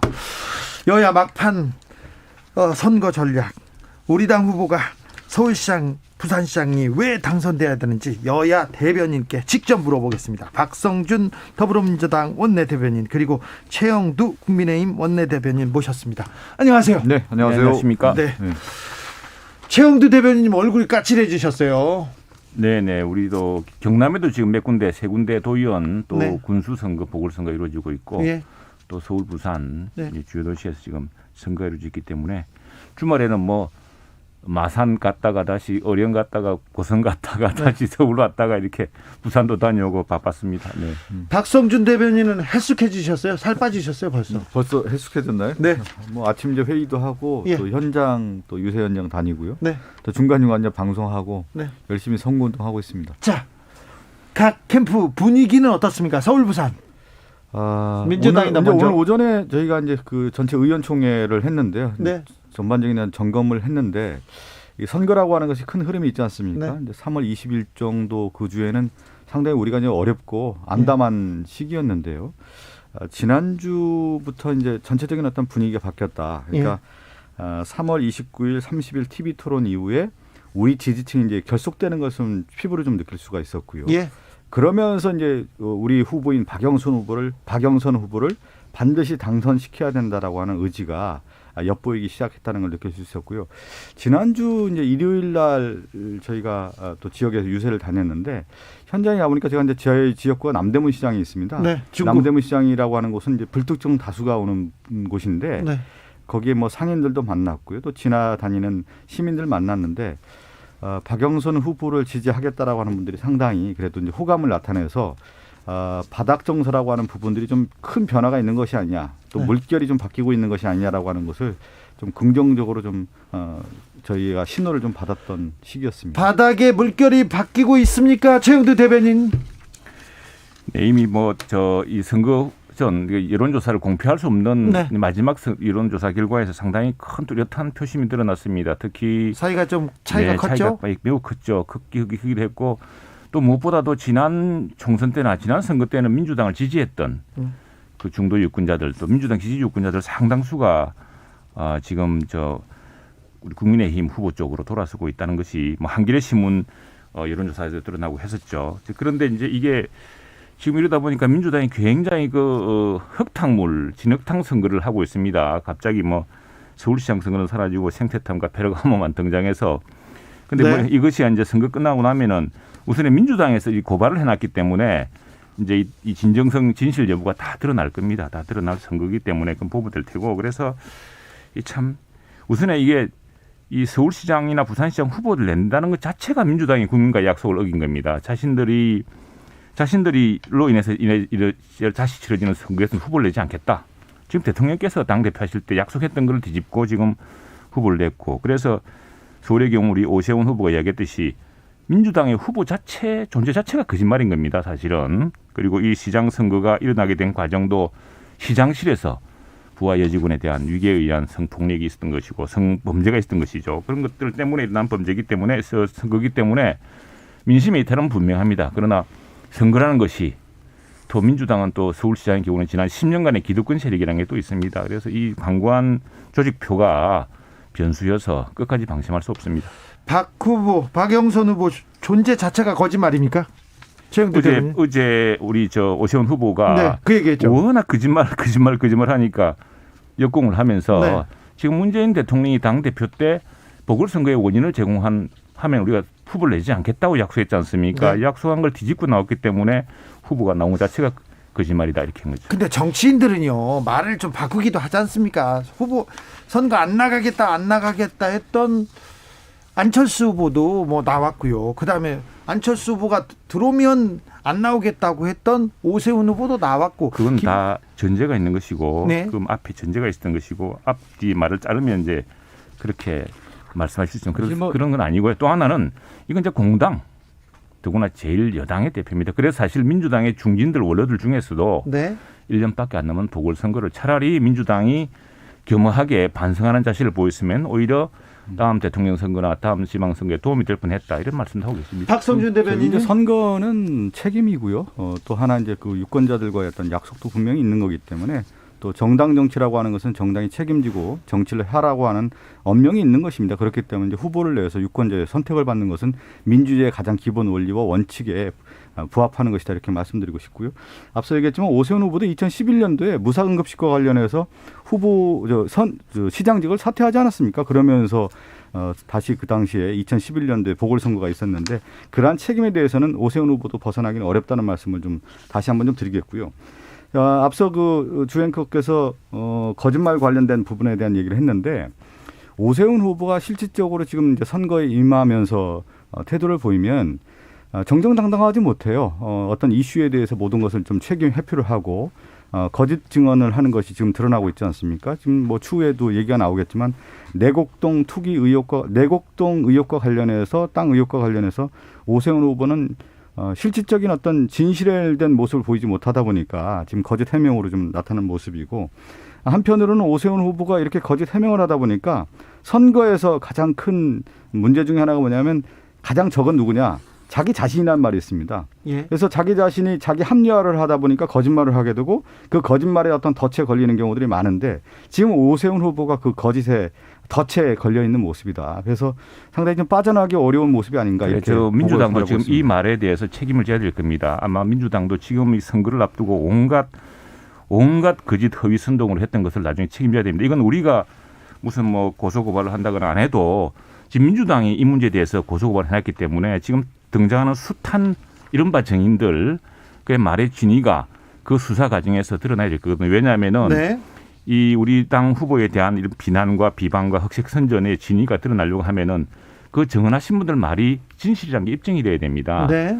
그 책임을 다 지셔야 되고 세상 이 선거를 이렇게 여당이 집권 여당이 이렇게 진흙탕으로 치는 건 처음 봤습니다. 그만큼 이번 선거 자체가 집권당의 집권당의 심각한 위기 상황을 지금 보여주는 것이기 때문에 그럴 텐데 그걸 이해한다 하더라도 그래도 지나치죠. 지나쳤고 그러니까 아무튼 지금 민주당에서 그냥 처음에는 그리고 사실은 오세훈 후보의 말 그 자체는 그건 아무런 범죄와 관계가 없습니다. 그리고 그것이 서초동에 있는 땅입니다. 노무현 정부 때 됐던 것이고 LH 때 누구처럼 부동산 투기를 한 것도 아니고 그 장인이 70년대에 구입해가지고 있던 땅이 이제 그린벨트로 묶여 있는 땅인데 그게 토지로 주택개발 토지로 수용되면서 그냥 수용당한 겁니다. 근데 그걸 가지고서 말을 바꾸네 뭐 하는 것처럼 아무 앞뒤 근거도 없고 사실은 그게 서로 어떻게 되더라도 아무런 범죄도 되지 않은 사실을 이걸 가지고 선거를 이끌고 있는 겁니다. 이 문제의 이제 본질은 뭐냐면 그 내곡동 셀프 투기 의혹에 관련된 부분인데 처음에 이제 잠깐만요. 얘기를 좀 하고요. 오세훈 후보가 처음에 이 위치도 몰랐고 알지도 못했다라고 얘기를 했고 안철수 후보의 TV 토론 과정에서 이와 관련된 뭐 증언이나 증인이 나온다고 하면 후보 사퇴를 하겠다는 얘기도 했고 그 위에 정계 은퇴까지도 얘기를 했단 말이죠. 그러면서 이 문제에 대해서 증인들이 나오기 시작했습니다. 당시에 측량을 했던 측량 팀장이 나와 있고요. 경작인이 그 당시 2005년 6월 13일 날 측량을 하러 온 오세훈 후보와 함께 말뚝을 박아줬던 사람입니다. 이분도 오세훈 후보를 봤다라는 얘기를 했고요. 또 하나는 제일 중요하죠. 생태탕 가게 그 안고올 식당 그 엄마와 아들이 봤다라는 거 아닙니까? 봤고 얘기도 했고 또 정작이는 맥주까지 마셨다라고 하는 얘기를 분명히 이제 증언을 하고 있는데 이게 매우 중요한 얘기가 정치는 많은 정책과 제도를 통해서 시민들에게 좋은 복지 정책을 만들고 또 경제 정책을 만드는 것도 중요하지만 또 한편으로는 억울한 사람을 만들어서는 안 되는 겁니다. 억울한 사람을 풀어주고 그분에 대한 한을 풀어주는 것도 정치 한 몫인데 저는 이 오세훈 후보가 무고한 시민들에게 가짜 증언을 하고 있다라고 협박도 하고 또 수사를 받을 수 있다고 얘기하면서 이분들에게 오히려 죄를 뒤집어 씌우기 위한 어떤 전략으로 가고 있다. 왜 이런 것을 하고 있는지 이 무고한 시민에게는 그거는요, 이런 일을 해서는 안 된다라고 좀 강력하게 말씀드리고 싶습니다. 자, 최영두 대변인. 예, 정말 우리 민주당 너무 말씀하시는데 지금 이거는 우리 당에 아무 관계 없이 지금 여러분이 이제 여러분 당에서 우리 당 후보를 고발해 놓은 상태이기 때문에 진위를 밝히기 위해 수사를 해야 됩니다. 수사 단계에 들어가겠죠. 그러면은 그때 이제 이른바 의인들이 이제 정인으로 나오고 사실 여부가 드러나겠죠. 그래서 저희들은 제발 이 선거의 본령과 관계도 없는 이것이 LH 부동산 투기와 무슨 관계가 있습니까? 아무 관계도 없는 사안을 이제 끄집어내서 거짓말 시비로 말하자면 이런 겁니다. 우리 말싸움할 때 논쟁하다가 좀 지면은 근데 너 왜 나를 노려봐 뭐 이런 식으로 싸웁니다. 그리고 너 왜 반말을 하냐고 싸워가지고 그러면 이 싸움이라는 게 기세전이다 보니까 안 질라고 또 말을 하면 그게 말 꼬투리가 되고 지금 이런 행국이 되고 있는데 우선에 지금 우리 박 의원님 말씀하시고 민주당이 주장하는 모든 내용은 민주당이 고발을 해놨기 때문에 검찰 수사로 밝혀져야 됩니다. 그때 책임을 분명히 지셔야 되고 그거는 그리고 그렇게 용감하게 나선 의인들이라면은 그냥 뭐 방송에서 다 이야기하지 않았습니까? 그런데 무슨 협박이며 무슨 적입니까? 지금 그리고 민주사회에서 사실상 이렇게 자해 공갈도 아니고 이렇게 뒤집어 씌우는 법이 어디 있습니까? 그거는 아무튼 민주당이 고발을 해놨기 때문에 민주당도 책임을 져야 됩니다. 나중에 또 하나 더 할 것은 잠깐만 제가 이거 이야기하면서 좀 시간 아니 그거는 네. 최 대변인, 박성준 대변인 갔다 오죠. 예, 예. 그러니까 좀 최영도 대변인 얘기했지만 아니 이 땅이 오세훈 후보가 우리 처가 땅이었다. 그 당시 이제 국회의원 선거할 때도 이 땅이 재산 등록이 되어 있다는 거 아닙니까? 그걸 이미 이제 알고 있었다. 아니면 이 부분에 대한 인정을 하면 되는 건데 왜 인정을 하지 않을까? 이 얘기는 뭐냐면 2005년도에 측량을 왜 했을까? 당시에 2005년 당시에 보면 SUH에서 용역 발주하는 내용들이 나옵니다. 그 이후에 이 과정들이 쭉 그 개발 계획들이 나오면서 2009년도에 오세훈 시장 당시 그리고 이명박 전 대통령 당시에 이 내곡동의 개발 계획이 확정이 되면서 이 개발에 대한 수익을 받게 되는 겁니다. 그래서 36억 5천만 원이라고 하는 수익을 받게 되는 거죠. 그 보상비로서요. 네. 그래서 뭐냐면 이 정보와 관련된 부분, 셀프 의혹에 대한 부분 이런 것들이 그 규명이 되지 않았기 때문에 이 부분에 대한 어떤 문제제기고 오세훈 후보에 대한 어떤 검증으로 간 것인데 오세훈 후보가 이 부분을 오히려 피하다 보니까 뭔가 의혹이 있다라고 하는 것이 짙게 드러나게 되는 거고 관련 증언자들이 나오면서 이것이 실질적으로 그 단계에 있는 것이다 이렇게 말씀드리겠습니다. 최영두 대변인께 발언드리겠습니다. 대단한 말씀 솜씨고요. 뭐 좋습니다. 다 나중에 진실이 밝혀지기 때문에 그때 보시면 되고 또 하나 분명한 것은 이 땅이 서민용 주택단지로 개발된 것이고 그리고 이 처가에 대해서 사실은 지금 오세훈 변호사가 당시 잘 나가던 변호사였습니다. 그리고 이 땅은요. 처가 8형제 남매가 이 부분 지분이 있대 8분의 1입니다. 사실은 네. 이렇게 자존심 있는 이런 사람이 자기 마누라 자기 부인 땅만도 아니고 처가 땅입니다. 처가 땅. 처가 땅을 자기의 땅이라고 존재 인식하고 그 위치를 정확히 알게 됐다는 것을 지금 오 후보는 몰랐다고 하는 것인데 그 부분에 대해서는 오히려 진실하게 기억하고 있다 생각을 하고 또 하나 뭐 말씀하신 모든 부분 그 생태 땅이니 폐르가문이 다 입증될 거기 때문에 두고 봅시다. 두고 보고 다만 저희들이 우리 저 주진우 앵커도 잘 아시겠지만 참 데자뷰라고 등장하는 대목이 많습니다. 김대업 또 무슨 한인옥 여사의 기상건설 미래창업의 20만 불 다 선거 때마다 민주당이 제기했던 의혹들 다 뒤나 보십시다. 그때 다 이 사람들 사기로 드러나가지고 말했던 사람이 구속됐습니다. 김대업은 테이프가 진짜라고 흔들고 들어갔다가 그 테이프가 전혀 제작 시기가 틀려가지고 그걸로 사기로 들어갔어요. 이제 이분들 증언한 분들의 네. 한결같이 하는 얘기가 그러지 않습니까? 그래 그때 또 기억이 다 정확했고 어떻게 그렇게 기억이 정확할지 의심스러울 정도로 정확했습니다. 한번 지금 얘기하신 것처럼 오세훈 후보는 잘 나가는 변호사였고 당시 2004년도에 아마 불출마 선언을 했을 겁니다. 그러면서 이 경작인도 불출마에 대한 얘기도 했다는 거 아니겠습니까? 그것을 분명한 인식을 하고 있고 워낙 유명한 사람이기 때문에 그 장소에 왔다라는 것을 지금까지 기억을 하는 거고요. 또 하나는 이분들이 그런 얘기를 하잖아요. 똑같은 증언이 뭐냐면 왜 그걸 진실되게 얘기하지 않느냐. 왜 거짓된 증언을 하고 있느냐. 오세훈 후보에게 이 서민들 아닙니까? 서민들이 오세훈 후보에게 이렇게 얘기하는 걸 보면은 오세훈 후보가 거짓 해명하고 있다는 것은 분명히 드러난다. 이렇게 말씀드리고 그것 말도 아주 책임지셔야 돼요. 6329님께서 오세훈 씨가 잘생기긴 하나 봐요. 제 친구가 건대 입고 사는데요. 거기서도 산책 나온 오세훈 후보 봤대요. 얘기합니다. 김성수님께서는 오세훈 후보는 가족의 땅이 시의 정책에 포함된다는 것이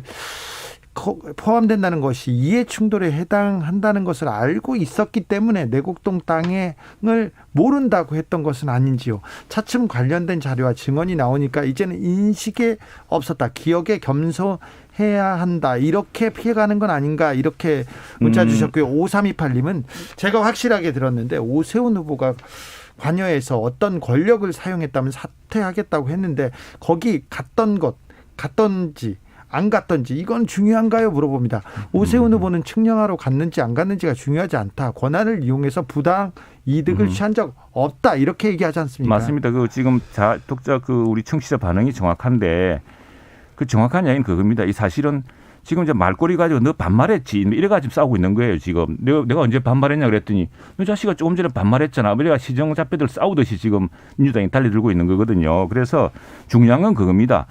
공공개발 정보를 이용해 투기를 했느냐 또는 이게 부동산 이게 뭐 그린벨트가 풀리지 못할 땅을 풀어서 이득을 얻었느냐 이런 게 핵심이겠죠. 그리고 그 과정에서 자기가 직권을 남용했느냐 이게 문제인데 아무 관계 없다는 거 아닙니까 그 대목은. 그래서 이제 지금 쭉 청취자 반응도 그런 내용인데 첫 번째는 그린벨트 해제는 서울시장이 할 수 있는 게 아닙니다. 네. 예.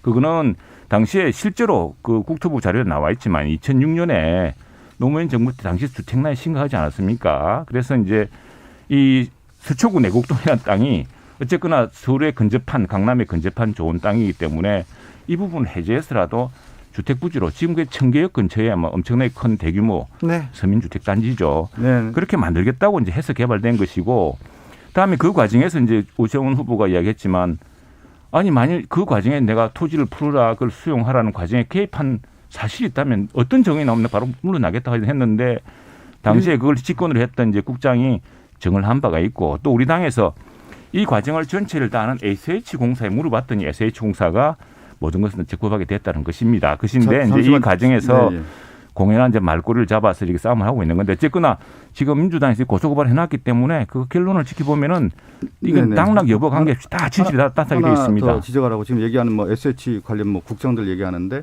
우리나라에서 그린벨트를 해제할 때 국장 전결이 어디 있습니까? 그거에 대한 부분에 대해서 오세훈 후보가 거기에 대해서 국장 전결로 했다고 하는데, 잠시만요. 얘기 제가 하고 마지막. 말을 자꾸 이렇게 오세훈 후보가 이 그린벨트 해제에 대해서는 시장 전권하에서 하는 겁니다. 이거 누가 국장 전결을 합니까? 그 일반적인 시민들의 상식으로 봤을 때 그것은 맞지 않다는 얘기를 하고요. 다시 한번 또 얘기를 좀 드리고 싶은 것 중에 하나가 뭐냐면, 어제 박영선 후보, 오세훈 후보의 TV 토론 과정에서 파이시티 관련해서 이 양재동 파이시티 사건이 있었는데, 네. 여기에 대해서 오세훈 후보가 잘 모른다고 얘기를 했는데요. 이 사건은 매우 큰 사건이었습니다. 당시에 이 비리에 연루됐던 사람들이 최시중 전 방통위원장, 그리고 박영준 전 지식경제부 차관, 맞나요? 박영준 전 차관, 내무부 차관이었죠. 이 박영준 차관이 구속된 사건이었고, 오세훈 후보의 당시 정무 조정실장이었나요? 강철원 실장이 구속됐던 사건입니다. 예. 이 사건 자체에 대해서 오세훈 후보가 몰랐다고 하는데, 지금 하루 만에 밝혀진 내용을 보면 오세훈 후보가 결재 단계에 다 있었다라는 것이 보도에도 나오고 그 회의에서 다 나오는 거고요. 또 하나 지금 문제는 뭐냐면, 그 강철원이라는 사람이 그 사건 파이시티 뇌물 사건으로 인해서 구속됐던 사람인데, 지금 오세훈 후보의 비서실장을 하고 있어요. 이 문제에 대해서도 어제 박영선 후보가 정확하게 지적을 했는데 답변을 제대로 못했고 회피하는 모습으로 보였다. 이것도 하나의 뭐냐면 거짓된 해명이었다라고 말씀드렸습니다. 자, 이번 선거는 뭐 이렇게 뭐 끝없이 말씀하시는데 그건 나중에 밝혀보면 아는 문제고, 당시에 오세훈 시장이 시장할 당시에 민주당이 시의 다수당이었습니다. 그 다음 정당 때. 그래서 그런 게 있었다면 민주당 시의회에서 가만두지 않았을 테고요. 지금도 민주당 시의회에서 벌써 당선도 되기 전에 이제 벼르고 있지 않습니까? 온갖 걸 다 하면서. 다음에 그런 그 세세한 부분에 대해서는 이 말꼬투리 잡고 하시는데, 그건 정확히 한번 보시면 알고, 다음에 그린벨트는 분명히 굉장히 국가적인 과제이기 때문에 시장이 할 수가 없는 겁니다. 그리고 또 하나, 백보 양보하더라도 그린벨트를 해제해서 그 자기 땅을 삼았습니까? 그린벨트를 해제해가지고 서민주택 단지를 지은 겁니다. 수용당한 겁니다. 수용 단가도 700만 원부터 200만 원까지인데 오세훈 처가 땅은 200만 원대였다는 건 쌌다는 겁니다. 뭐 그런 건 나중에 다 밝혀질 대목이고, 또 하나 무엇보다 이번 선거의 핵심은 뭐냐면, 왜 사람들이 분노합니까? 오세훈의 내곡동 땅 때문에 분노하는 게 아니고, 이 지금 그 수많은 참 그 진보와 또 좋은 가치, 정의, 공정 다 부르짖는 사람들이 하나하나 배신하면서 국민들이 분노한 거 아닙니까? 더군다나 SH 사태 이후에 드러난 걸 보니까, 더구나 지난번에 서민들 위한다면 전월세 상한제 임대차 3법 조정해놓고 보니까 뒤에 전세 가격 폭등하고 집값 폭등하고, 다음에 참 월세 대란 일어나고 월세 난민 발생하고, 그 와중에 보니까 정작 이 법을 추진했던 민주당 핵심 의원들, 또 청와대 정책실장은 임대료 다 올려가지고 다 정말 185만 원 월세까지 받아가면서 젊은 서민들과 꿈을 다 빨아먹고 있었다는 것이 지금 사건의 핵심 아닙니까? 지금 이것 때문에 국민들이 분노하고 계신데, 아무리 그걸 엉뚱한 걸 돌리려 한들 그 분노는 가릴 수 없을 겁니다. 저는 이제 유권자분들께 민주당에 대한 어떤 채찍질, 분노 이런 부분에 대해서 충분히 저희들이 달갑게 아프게 생각하고 있고요. 또 거기에 대해서 앞으로 많은 제도와 정책을 통해서 대책을 마련하겠다는 말씀 드리면서, 정치의 어떤 과정들을 보면 희망과 실망이 늘 교차를 합니다. 그래서 민주당에 대한 어떤 희망이 있다가 실망하기도 하고요. 근데 이번 선거의 과정들을 보면은 처음에는 이 반감과 분노에 있다가 많은 유권자들이 이제 후보들이 박영선 후보와 오세훈 후보의 TV 토론도 보고요. 또 이제 정책 검증이라든가 이 인물에 대한 어떤 검증 과정을 보면서 저는 희망과 실망이 교차했다고 봅니다. 어떤 거냐면 오세훈 후보를 잘 몰랐던 중도층이라든가 우리 당에 아니면 우리가 추진했던 어떤 정책에 대해서 어떤 반감이 있었던 분들이 오세훈 후보가 얘기하는 내용들을 쭉 보니까 과연 이 사람을 서울시에 맡길 수 있는 사람인가. 그리고 과거에 2006년부터 11년 동안 그 정책을 펼쳤던 것을 면밀히 바라보니까 실패한 시장이었다라는 것이 분명히 드러난단 말이죠.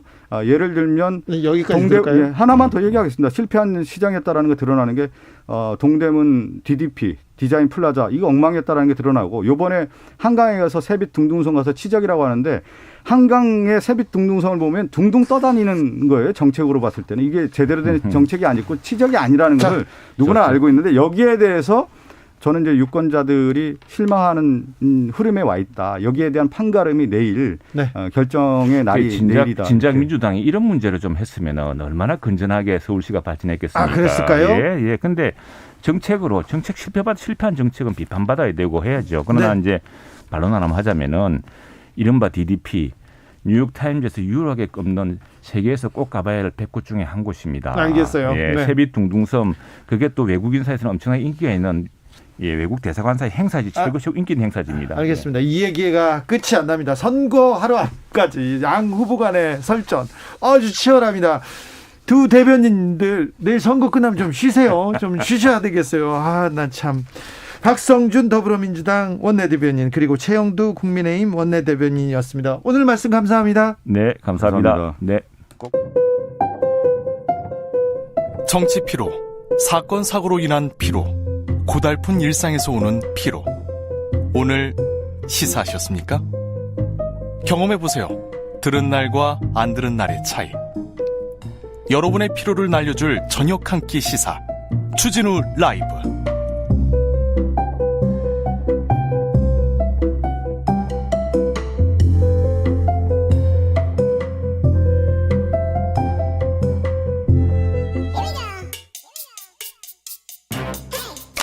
뉴스를 향한 진지한 고민 기자들의 수다.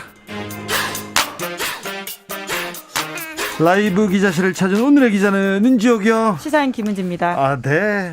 여야 원내대변인들의 설전 끝이 없습니다. 뜨겁죠? 네, 또 선거 앞두고 있기 때문에 더욱더 뜨거워지는 것 같습니다. 그러니까요. 선거 막판까지 뜨겁습니다. 기자들도 바쁘고요.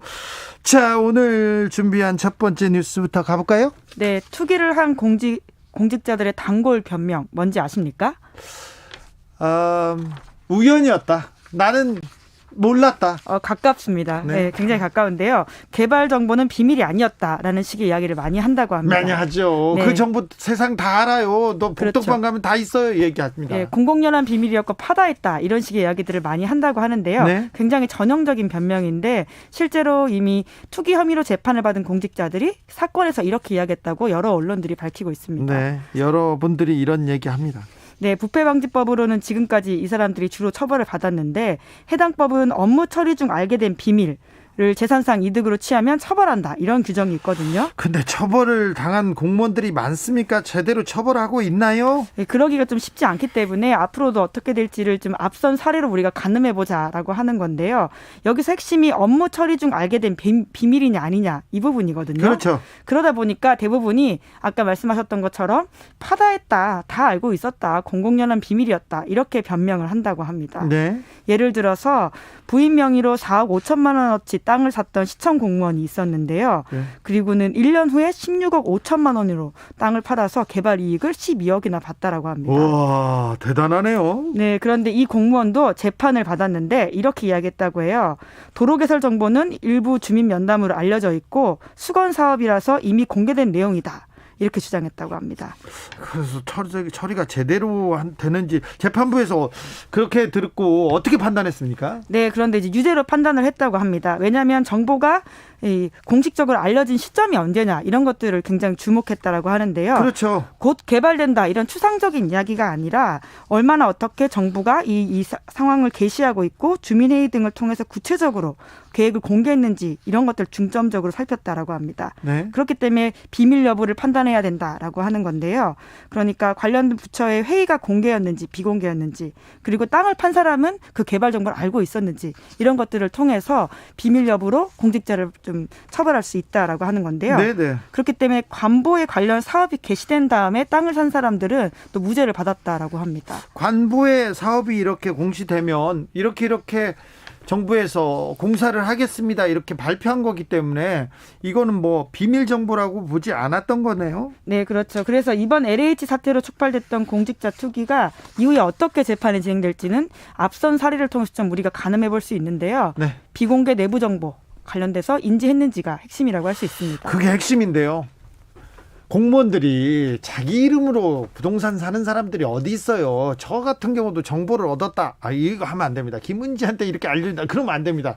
자, 친인척 아니면 그 지인들을 통한 차명거래 이걸 찾아야 되는데요. 그렇죠. 대부분 재판부가 또 이런 것들도 해당 공직자의 실소유주를 판단하기 위해서 몰수 추징 이런 결정을 또 했다라고 하는데요. 네. 차명 여부를 판단하는 데는 토지 매입을 하는 자금이 어떻게 조달되는지 맞아요. 그리고 관련자와의 금전거래는 어떤지 이런 것들을 살피면서 유죄 여부를 판단한다고 합니다. 네. 그 이제까지는 그 추징금을 소위 이익에만 한정했다고 하거든요. 아까 말씀드렸던 것처럼 네. 12억을 벌었다고 하면 그 12억만 추징했다고 하는데요. 아니 그러면은 걸리면 주고 말지 이렇게 할 거 아니에요. 네, 그래서 이제는 대법원이 더 넓게 판단을 해서 그 전체를 지금 추징하는 방식으로 간다고 합니다. 그렇죠. 그렇기 때문에 걸리면 이제 좀 소위 뼈도 못 추린다 이런 사례들을 점점 만들어 가야지 공직자의 투기 근저를 앞서가서 우리가 없앨 수 있지 않을까 싶기도 하고요. 4억 5천만 원 주고 16억 5천만 원을 벌었는데 그동안은 차액만 이렇게 12억만 그렇죠. 네. 가져갔는데 이제는 4억 5천까지 다 뺏긴다고 합니다. 네, 그리고 사실 그에 플러스 알파로 범죄 처벌을 받아야지 이런 것들이 좀 끊이지 않을까 싶습니다. 지금 3배까지 더 뺏어야 된다는 그런 얘기도 돼 가고 있는데 법이 어떻게 만들어지는지 지켜보시죠. 네. 네.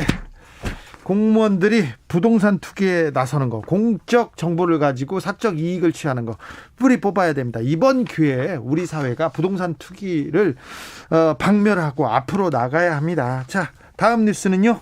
네, 디지털 성범죄 가해자들이 줄줄이 풀려나고 있다. 이런 보도가 있습니다. 아니 더 세게 전원 처벌하겠다고 했는데 아이고 안 되고 있어요. 안 되고 있어. 네, 텔레그램 성착취 공동대책위원회에 따르면 지난 2017년부터 지난해 8월까지 3년 동안 음란문 유포죄로 기소됐던 300명 넘는 사람들이 있는데요. 이 중에 10명 중 9명, 그러니까 92%가 1심에서 집행유예나 벌금형에 그쳤다고 합니다. N번방은 어떻게 됐어요? 네, 이 사건도 80% 이상이 벌금형 집행유예 처분받았다라고 하는데요. 네. 우리가 흔히 조주빈 사례만 기억을 하잖아요. 그렇죠. 조주빈은 40년형 중형 선고받았다 이렇게 기억하고 있는데요. 나머지는 풀려나는 경우가 많았다라고 합니다. 네. 그 이유도 초범이라서 범행을 반성해서 피해자와 합의해서 와 같은 갖은 이유로 집행유예 선고받고 풀려났다라고 그동안은 합니다. 처벌을 안 했으니까 초범이죠. 그리고 잡혀왔어. 경찰, 검사, 판사 앞에서 반성하지. 그러면 제가 잘했습니다. 한번 볼 수도 있죠. 이렇게 얘기하는 사람이 어디 있습니까? 그리고 피해자한테 가서 아이고 이거 한 번만 봐주세요. 그랬겠죠. 그래서 그냥 지금 다 풀어주고 있습니다. 양형, 성범죄 양형 기준을 강화해야 된다고 계속 그래서 이거 강조했지 않습니까? 네, 그 실제로 강화가 됐고 올해부터 그렇게 강화돼서 실행이 되고 있는데요. 네. 그래서 해당 양형 기준에 따르면 아동 청소년 성착취물 제작은 기본 5년에서 9년 징역을 처하게 되어 있습니다. 네. 뭐 감경 요소가 있긴 하지만 여전히 징역형을 처하겠다라고 하는 거거든요. 네. 하지만 또 법원이 양형 기준은 참고하는 용도일 뿐 반드시 양형 기준대로 판결을 내려야 하는 것은 아니다 이렇게 밝히고 있습니다. 네. 그래서 앞으로는 좀 더 강해질 수 있겠지만 지금까지는 솜방망이 처벌했다 이런 비판들이 계속 나오고 있는데요. 실제 사례만 봐도 그렇습니다. 네. 조선일보에 따르면 지난 3월 25일 서울 동부지방법원에서 17살 여학생을 성착취한 혐의로 재판을 받은 박모 씨가 징역 1년 6개월에 집행유예 3년 선고받았다라고 하거든요. 아니 미성년자 학생을 성착취했는데요. 네, 그리고 게다가 검찰이 신상정보 공개, 아동장애인 시설 등에 대한 취업 제한 명령 해달라 이렇게 요청을 했는데 법원이 이를 받아들이지 않았다라고 합니다. 아하, 그래서 박 씨가 구속 수감되어 있었는데 집행유예형을 선고받고 그날 바로 석방되었다라고 합니다. 이거 국민들의 관심이 필요합니다. 여론, 언론의 관심을 갖지 않습니까? 그럼 판사님들도 중하게 처벌합니다. 그런데 조주빈 아니니까 이 사람은 관심이 좀 덜한 상황에 네. 대해서는 중형이 좀 처해지지 못하고 있는 사안으로 보입니다. 디지털 성범죄물에 대한 모니터는 좀 잘 되고 있습니까? 예, 그 부분도 부족하다 이런 언론 보도가 있는데요. 이투데이가 방송통신위원회 보고서를 입수해서 보도했습니다. 방통위는 웹하드 사업자 등에게 2020년도 불법 촬영물 등의 처리에 관한 투명성 보고서 내라 이렇게 했는데요. 보고서를 냈던 86곳 중에서 그런 건이 하나도 없다라고 보고한 곳이 80곳이 넘는다라고 합니다. 거의 대부분 우리 그런 거 우리는 없어요. 그런 게 없다 이렇게 네. 밝혔다고 하죠. 심지어 있다고 밝힌 5군데 언론 매체에서도요. 매체라고 하긴 그렇고 카카오, 구글, 페이스북, 트위터, 법의드름 이런 곳인데요.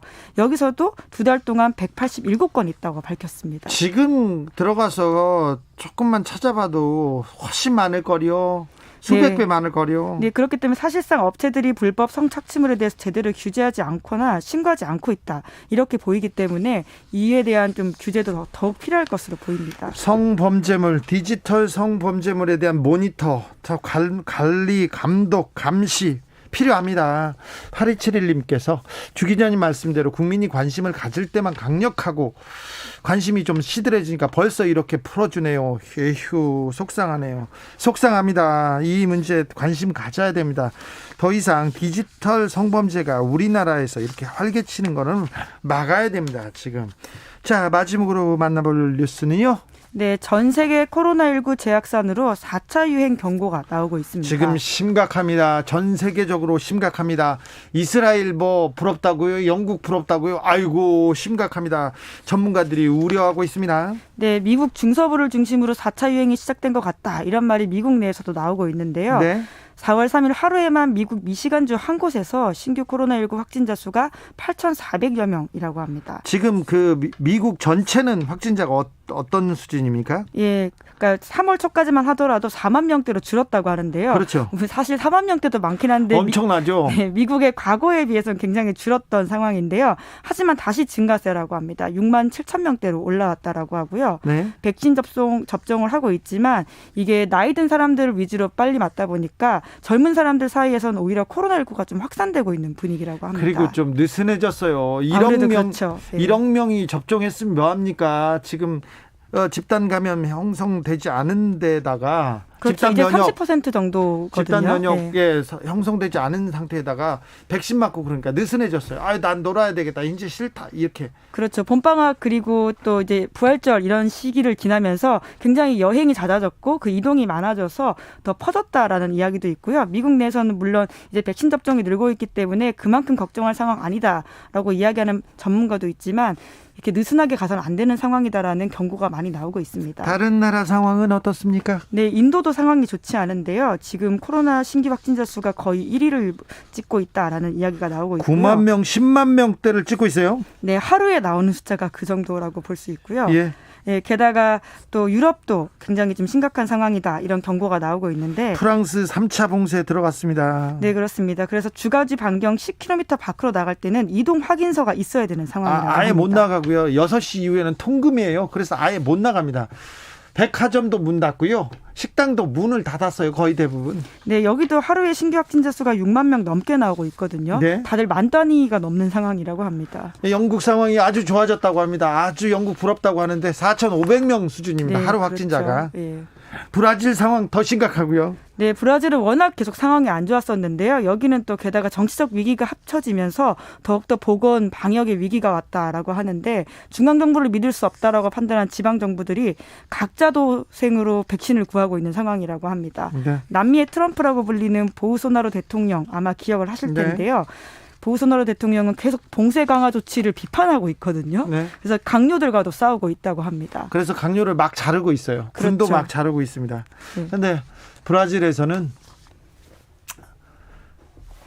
무덤을 파는 사람 그렇죠. 얘기를 예. 이렇게 외신 기사들이 나오고 외신 있거든요. 기사를 읽었는데 예. 무덤을 이렇게 파는데 하루 저녁까지 온종일 파도 시신을 묻을 자리를 무덤을 못 파고 있다는 얘기를 듣고 참 너무 슬펐어요. 작년 봄에 우리가 이탈리아 기사를 봤을 때 그런 사진들과 영상들을 꽤 많이 봤었는데요. 네. 여전히 그런 모습들이 브라질에서는 현재 진행형이라고 합니다. 네. 안타깝습니다. 자, 4차 유행 목전까지 왔습니다. 그러니까 더 좀 우리는 거리두기 하고요. 방역 수칙 잘 지켜야 마스크, 합니다. 예. 알겠습니다. 기자들의 수다, 지금까지 시사인 김은지 기자와 함께했습니다. 감사합니다. 네, 감사합니다. 교통정보센터 다녀올까요? 공인혜 씨. 네, 이 시각 교통정보입니다. 퇴근길 수도권 상습 정체 구간에 교통량 모여 있습니다. 지금은 마음의 여유를 가지고 움직이셔야겠는데요. 먼저 수도권 제일순환선 일산에서 판교 구리 쪽 오늘도 정체 심해서 일산 나들목부터 송내까지 18km 구간 내내 밀려 있고요. 계속해서 구리 방면 성남 부근과 송파 또 광암터널부터 남양주 쪽으로도 속도 떨어집니다. 판교에서 일산 방향 판교 분기점과 안양 일대 도리 분기점부터 송내까지도 길게 밀려 있고요. 서해안고속도로 서울 쪽 발안에서 화성휴게소 사이와 매송에서 용담터널 사이 정체 지나서도 서울 시내 진입 전 서서울 요금소 광장부에는 고장난 승합차가 서 있습니다. 차로 잘 살피셔서 이동하셔야겠습니다. 이후 일찍 분기점부터 서울 시내 서부간선도로는 양방향 거의 전 구간 밀려 있고요. 강변북로 일산 쪽 청담대교부터 성수대교 또 한남대교부터 가양대교 쪽으로 속도 떨어지고요. 공항 쪽 올림픽대로 정체 더 깁니다. 영동대교부터 가양대교까지 내내 막혀 있습니다. KBS 교통정보센터였습니다.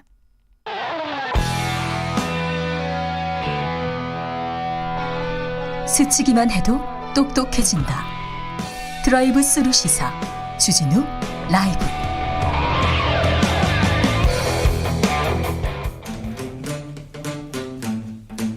청년이 보고 듣고 느끼는 요즘 우리 사회, 그것이 궁금하다. 청년에게 묻는다. 요즘 뭐하니?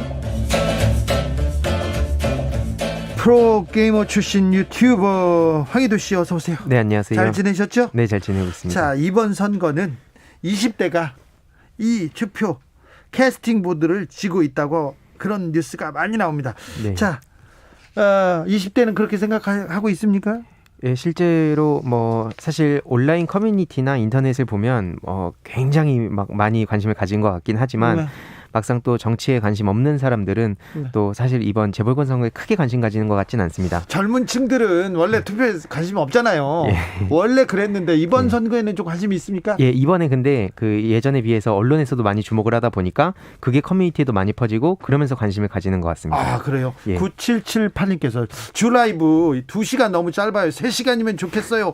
이런 젊은 층에 지금 반응이 쏟아지고 있다면서요? 예, 맞습니다. 아니야. 네.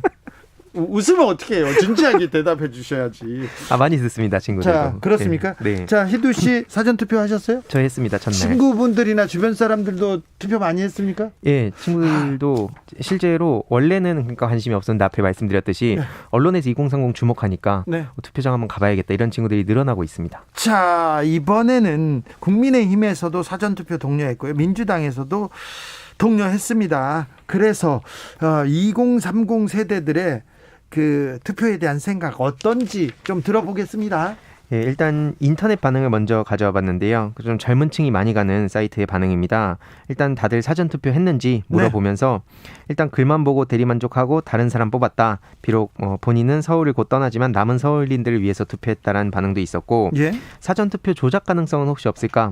워낙 이제 언론이나 커뮤니티에서 사전 투표 조작에 대한 얘기가 있다 보니까 그걸 우려하는 목소리도 실제로 있었는데 아직도 있죠. 예, 그래도 좀 다수의 그 네티즌들은 사전투표 조작 의혹이나 부정선거 의혹은 다 신기루다. 밝혀내겠다고 돈까지 받아간 사람들 뭐 하고 있는지 모르겠다라며 사전투표를 많이 참여해야 된다는, 그리고 참여를 했다고 하는 그런 인증 글들이 많이 있었습니다. 예. 자, 2030 언급하는 기사들이 많이 나왔어요. 기사들 어떤 기사들이 있었고 여기에 반응하는 2030의 여론은 어땠습니까? 네, 몇 가지만 일단 간략하게 가져와 봤는데 최근에 내가 오세훈이다, 생태탕 선글라스 끼고 유세차 오른 청년 기사에 대한 반응을 좀 가져와 봤는데요. 아, 네. 이 기사 엄청 화제가 됐죠? 예, 맞습니다. 여기에도 좀 민주당 비판과 국민의힘 비판 이렇게 다양하게 의견이 있었습니다. 주로 이제 민주당을 비판하는 의견들을 보면 민주당이 뭔가 착각하고 있나 본데 오세훈 후보를 도덕성 보고 찍는 게 아니다. 그렇기 때문에 생태탕을 먹던 측량을 직접 갔던 민주당의 위선, 내로남불, 무능력 때문에 오세훈 후보를 찍으려는 거다. 생태탕집 아들은 얼마 후 정계 입문 발표할 것 같다. 생태탕집 아들을 막 비난하는 댓글도 많이 보였는데요. 오세훈 도덕성 보고 찍는 거 아니다. 민주당의 내로남불 때문에 오세훈 찍는 거다 이런 사람이 있군요. 예, 좀 그런 의견들이 있었고 네. 또 반면 국민의힘 비판 목소리도 많이 있었습니다. 뭐 청년들 표 얻겠다고 국민의힘이 청년들을 이제 그쪽 지지하는 사람들을 일반 청년으로 만든 거 아니냐. 뭐 기자들이 특히 20대에 선동하는 거 보면 우습다. 뭐 이런 반응들도 있었습니다. 그리고요, 박노자 교수가 2030 세대에 대해서 얘기했던 기사가 굉장히 화제였습니다. 조선일보에서 썼는데요. 박노자도 오세훈 지지 2030의 본래 극우 비하, 이렇게 2030을 조금 비하고 화나게 만드는 기사였어요. 예, 이 내용을 보면은 이제 신자유주의 피해자들이 본인의 손으로 미래의 새로운 신자유주의적 적폐 정권의 탄생에 일조하는 웃지 못할 비극이 벌어지고 있다라는 내용이 핵심인데 네. 제목을 보면 뭐 본래 극우다 이렇게 좀 자극적으로 보도가 된 거 아닌가 하는 생각이 들었는데 어쨌든 이거에 대해서 실제로 비판의 목소리도 많았고 또 공감한다는 목소리도 역시나 좀 나뉘었습니다. 네. 주로 비판하는 이유는 민주당과 문재인 대통령을 지지해야 하는 것이 절대 선이 돼서 본인들 지지 안 하면 절대 악으로 만들어버리는 게 공산주의랑 다른 게 뭐냐. 우리 자식들 20대들이 오죽하면 저렇게 울분을 토할지 생각해 봐야 된다. 이런 의견도 있었고 응원하는 목소리로는 박노자 교수 말이 100% 맞다. 원래 일베 성향일 가능성이 높다. 그리고 일부 언론에서도 이렇게 이를 악물고 주장하는 걸 보면 올바른 생각을 이렇게 전하는 것 같다. 뭐 이런 반응들이 있었습니다. 2030 세대, 특별히 여성들이 민주당에 화가 많이 났습니까? 여성들은 또 다른 이유로 화가 나 있고 또 남성들도 또 다른 이유로 화가 많이 나 있습니다. 남성들도 화가 나 있어요? 굉장히 많이 나 있습니다. 어른들한테? 그렇습니다. 네. 어떻게 하면 이 2030들의 마음을 좀 다독여줄 수 있을지 기성세대가 조금 고민해야 될 것 같습니다.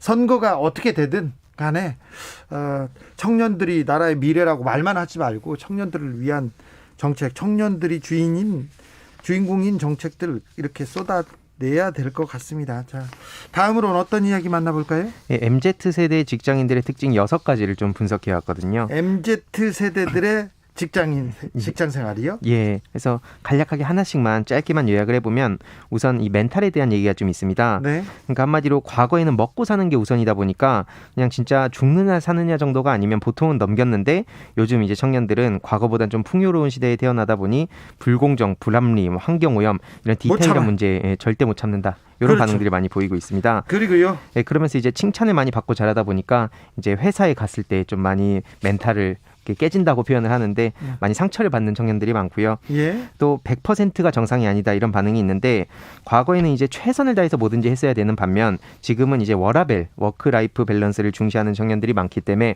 100% 노력하는 거를 좀 안 하려는 추세들이 많이 있습니다. 요새 젊은 사람들은 100% 노력, 나의 혼신의 힘을 나의 영혼까지 갈아 넣는 일, 그런 일을 안 하는군요, 회사에. 네, 맞습니다. 이거 존중받아야 된다고 봅니다. 그리고요. 예, 그리고 강의 같은 설명은 필수라는 내용인데요. 예? 이거는 과거에는 좀 눈치껏 회사에 적응도 하고 일도 알아서 해야 됐다면 요즘은 명확한 지시가 중요하다는 겁니다. 예를 들어서 어떤 일을 하게 됐을 때 구체적으로 지시하면 그걸 따르는데 그냥 알아서 하겠지 하다 보면은 이게 소통이 좀 잘 안 된다. 이런 반응이 있습니다. 네, 재밌습니다. 또 다른 요소는요? 그리고 요즘 청년들은 인사를 안 한다. 이런 반응도 있다고 하는데 인사 안 하나요?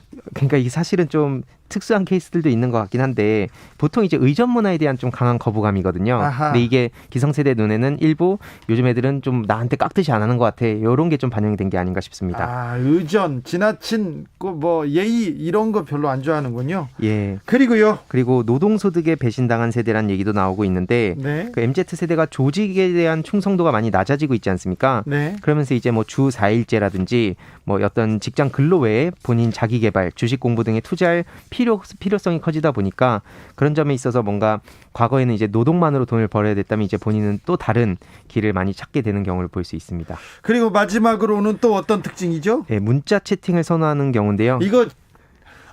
문자를 해요. 전화를 안 하고. 그리고 문자를 저한테 주잖아요. 그래서 제가 전화하잖아요. 뭘 전화를 주세요, 아저씨처럼. 이렇게 얘기해요. 아니 당연히 전화를 해서 목소리 듣고 잘 계셨습니까? 이렇게 하는 게 저희 때는 그랬거든요. 이게 아무래도 준비를 하고 내 이야기를 전할 수 있는 건데 그리고 생각을 하고 얘기할 수 있는데 전화를 하게 되면 아무래도 즉흥으로 얘기를 해야 되다 보니까 부담스러워하는 것 같습니다. 아니 말을 하면 되지. 희도 씨도 그러더라고. 저한테 문자를 해. 그럼 제가 전화해서 알았어 이렇게 얘기하면 또 문자로 대답을 해요. 바쁘실까 봐. 이게 당연한 건가요? 그게 좀 익숙한 것 같습니다. 그렇군요. 예. 우리가 익숙하게 받아들여야 되는군요. 예. MZ 세대들 참, 네. 자기들한테 MZ 세대들 당사자들을 어떻게 봅니까? 각자의 이게 어떻게 보면 되게 세분화되어 있는 것 같습니다. 그러니까 사실은 세대로 묶는 것 자체를 굉장히 싫어하는 청년들이 많고요. 네. 그럼에도 불구하고 어쨌든 이렇게 세대를 완전히 막 분리해서 볼 수는 없기 때문에 이렇게 표준을 어느 정도 정리를 하지만 거기에 반발하는 사람들도 굉장히 많습니다. 그만큼 무언가에 얽매이길 싫어하고 뭐 회사가 됐든 어떤 집단이 됐든 개인의 좀 자유를 많이 추구하는 경향을 볼 수 있는 것 같습니다. 알겠습니다. MZ 세대 아무튼 요즘 청년들 어떻게 생각하는지 이해가 필요합니다. 특별히 기성세대 정치인들이요. 4459님 주진우 기자님 너무 꼰대 같아요. 아니 전화하는 게 꼰대 같다고요? 한재희님 진우 할배요. 그렇습니까? 아니. 황희두 씨가 너무 크게 웃어가지고 제가 할배됐어요. 예. 네, 자 요즘 뭐하니 유튜버 황희두 씨와 함께했습니다. MZ 세대에 대한 더 심각한 고민 필요한 것 같습니다. 감사합니다. 감사합니다. 오늘도 수고하고 지친 자들이여 여기로 오라. 이곳은 주기자의 시사 맛집 주토피아 주진우 라이브. I messed up tonight. 느낌 가는 대로 그냥 고른 뉴스 여의도 주필. 수평아리는 분쇄기로 수퇴지는 마취 없이 거세. KBS 기사입니다. 수컷은 쓸모가 없어 알도 못 낳고 맛도 없어. 영화 미나리에 나오는 대사인데요. 병아리 감별사로 일하는 주인공이 아들에게 수평아리만 골라 죽이는 이유를 설명하는 대목이 이렇게 나왔는데요. KBS에서 공장식 사육의 문제점 그리고 동물복지에 대해서 생각해보고자 하는 특집 기사를 냈습니다. 굉장히 많은 생각을 갖게 합니다. 갓 태어난 수평아리들이 날카로운 분쇄기 칼날에 그냥 사라집니다. 갓 태어난 수평아리들이요. 살아남은 암컷은 공책만한 넓이의 닭장에서 1년 반 동안 쉴 새 없이 400개 넘는 알을 낳습니다. 달걀을 만드는 거죠. 더 이상 알을 낳지 못하면 바로 수평아리처럼 분쇄기에 갈려 죽거나 마리당 몇백 원에 팔려 나갑니다.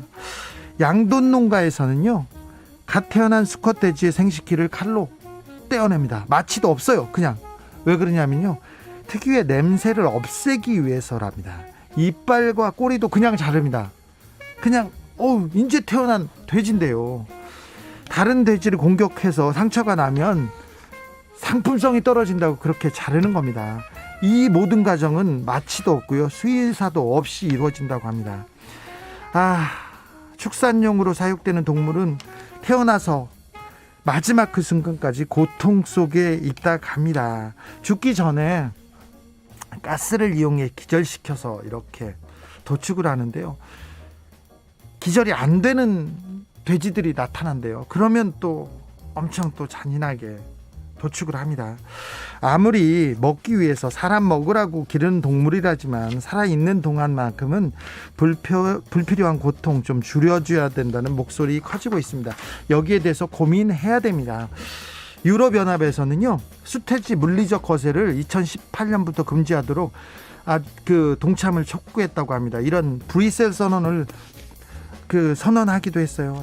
참 아무리 동물이라고 해도 정말 이런 고통은 줄여줘야 된다는 이런 고민 시작해야 된다고 봅니다. 주다스 프리스트님께서 동물이 행복해야 우리 인간도 행복하다는 거예요 얘기합니다. 전적으로 동감합니다.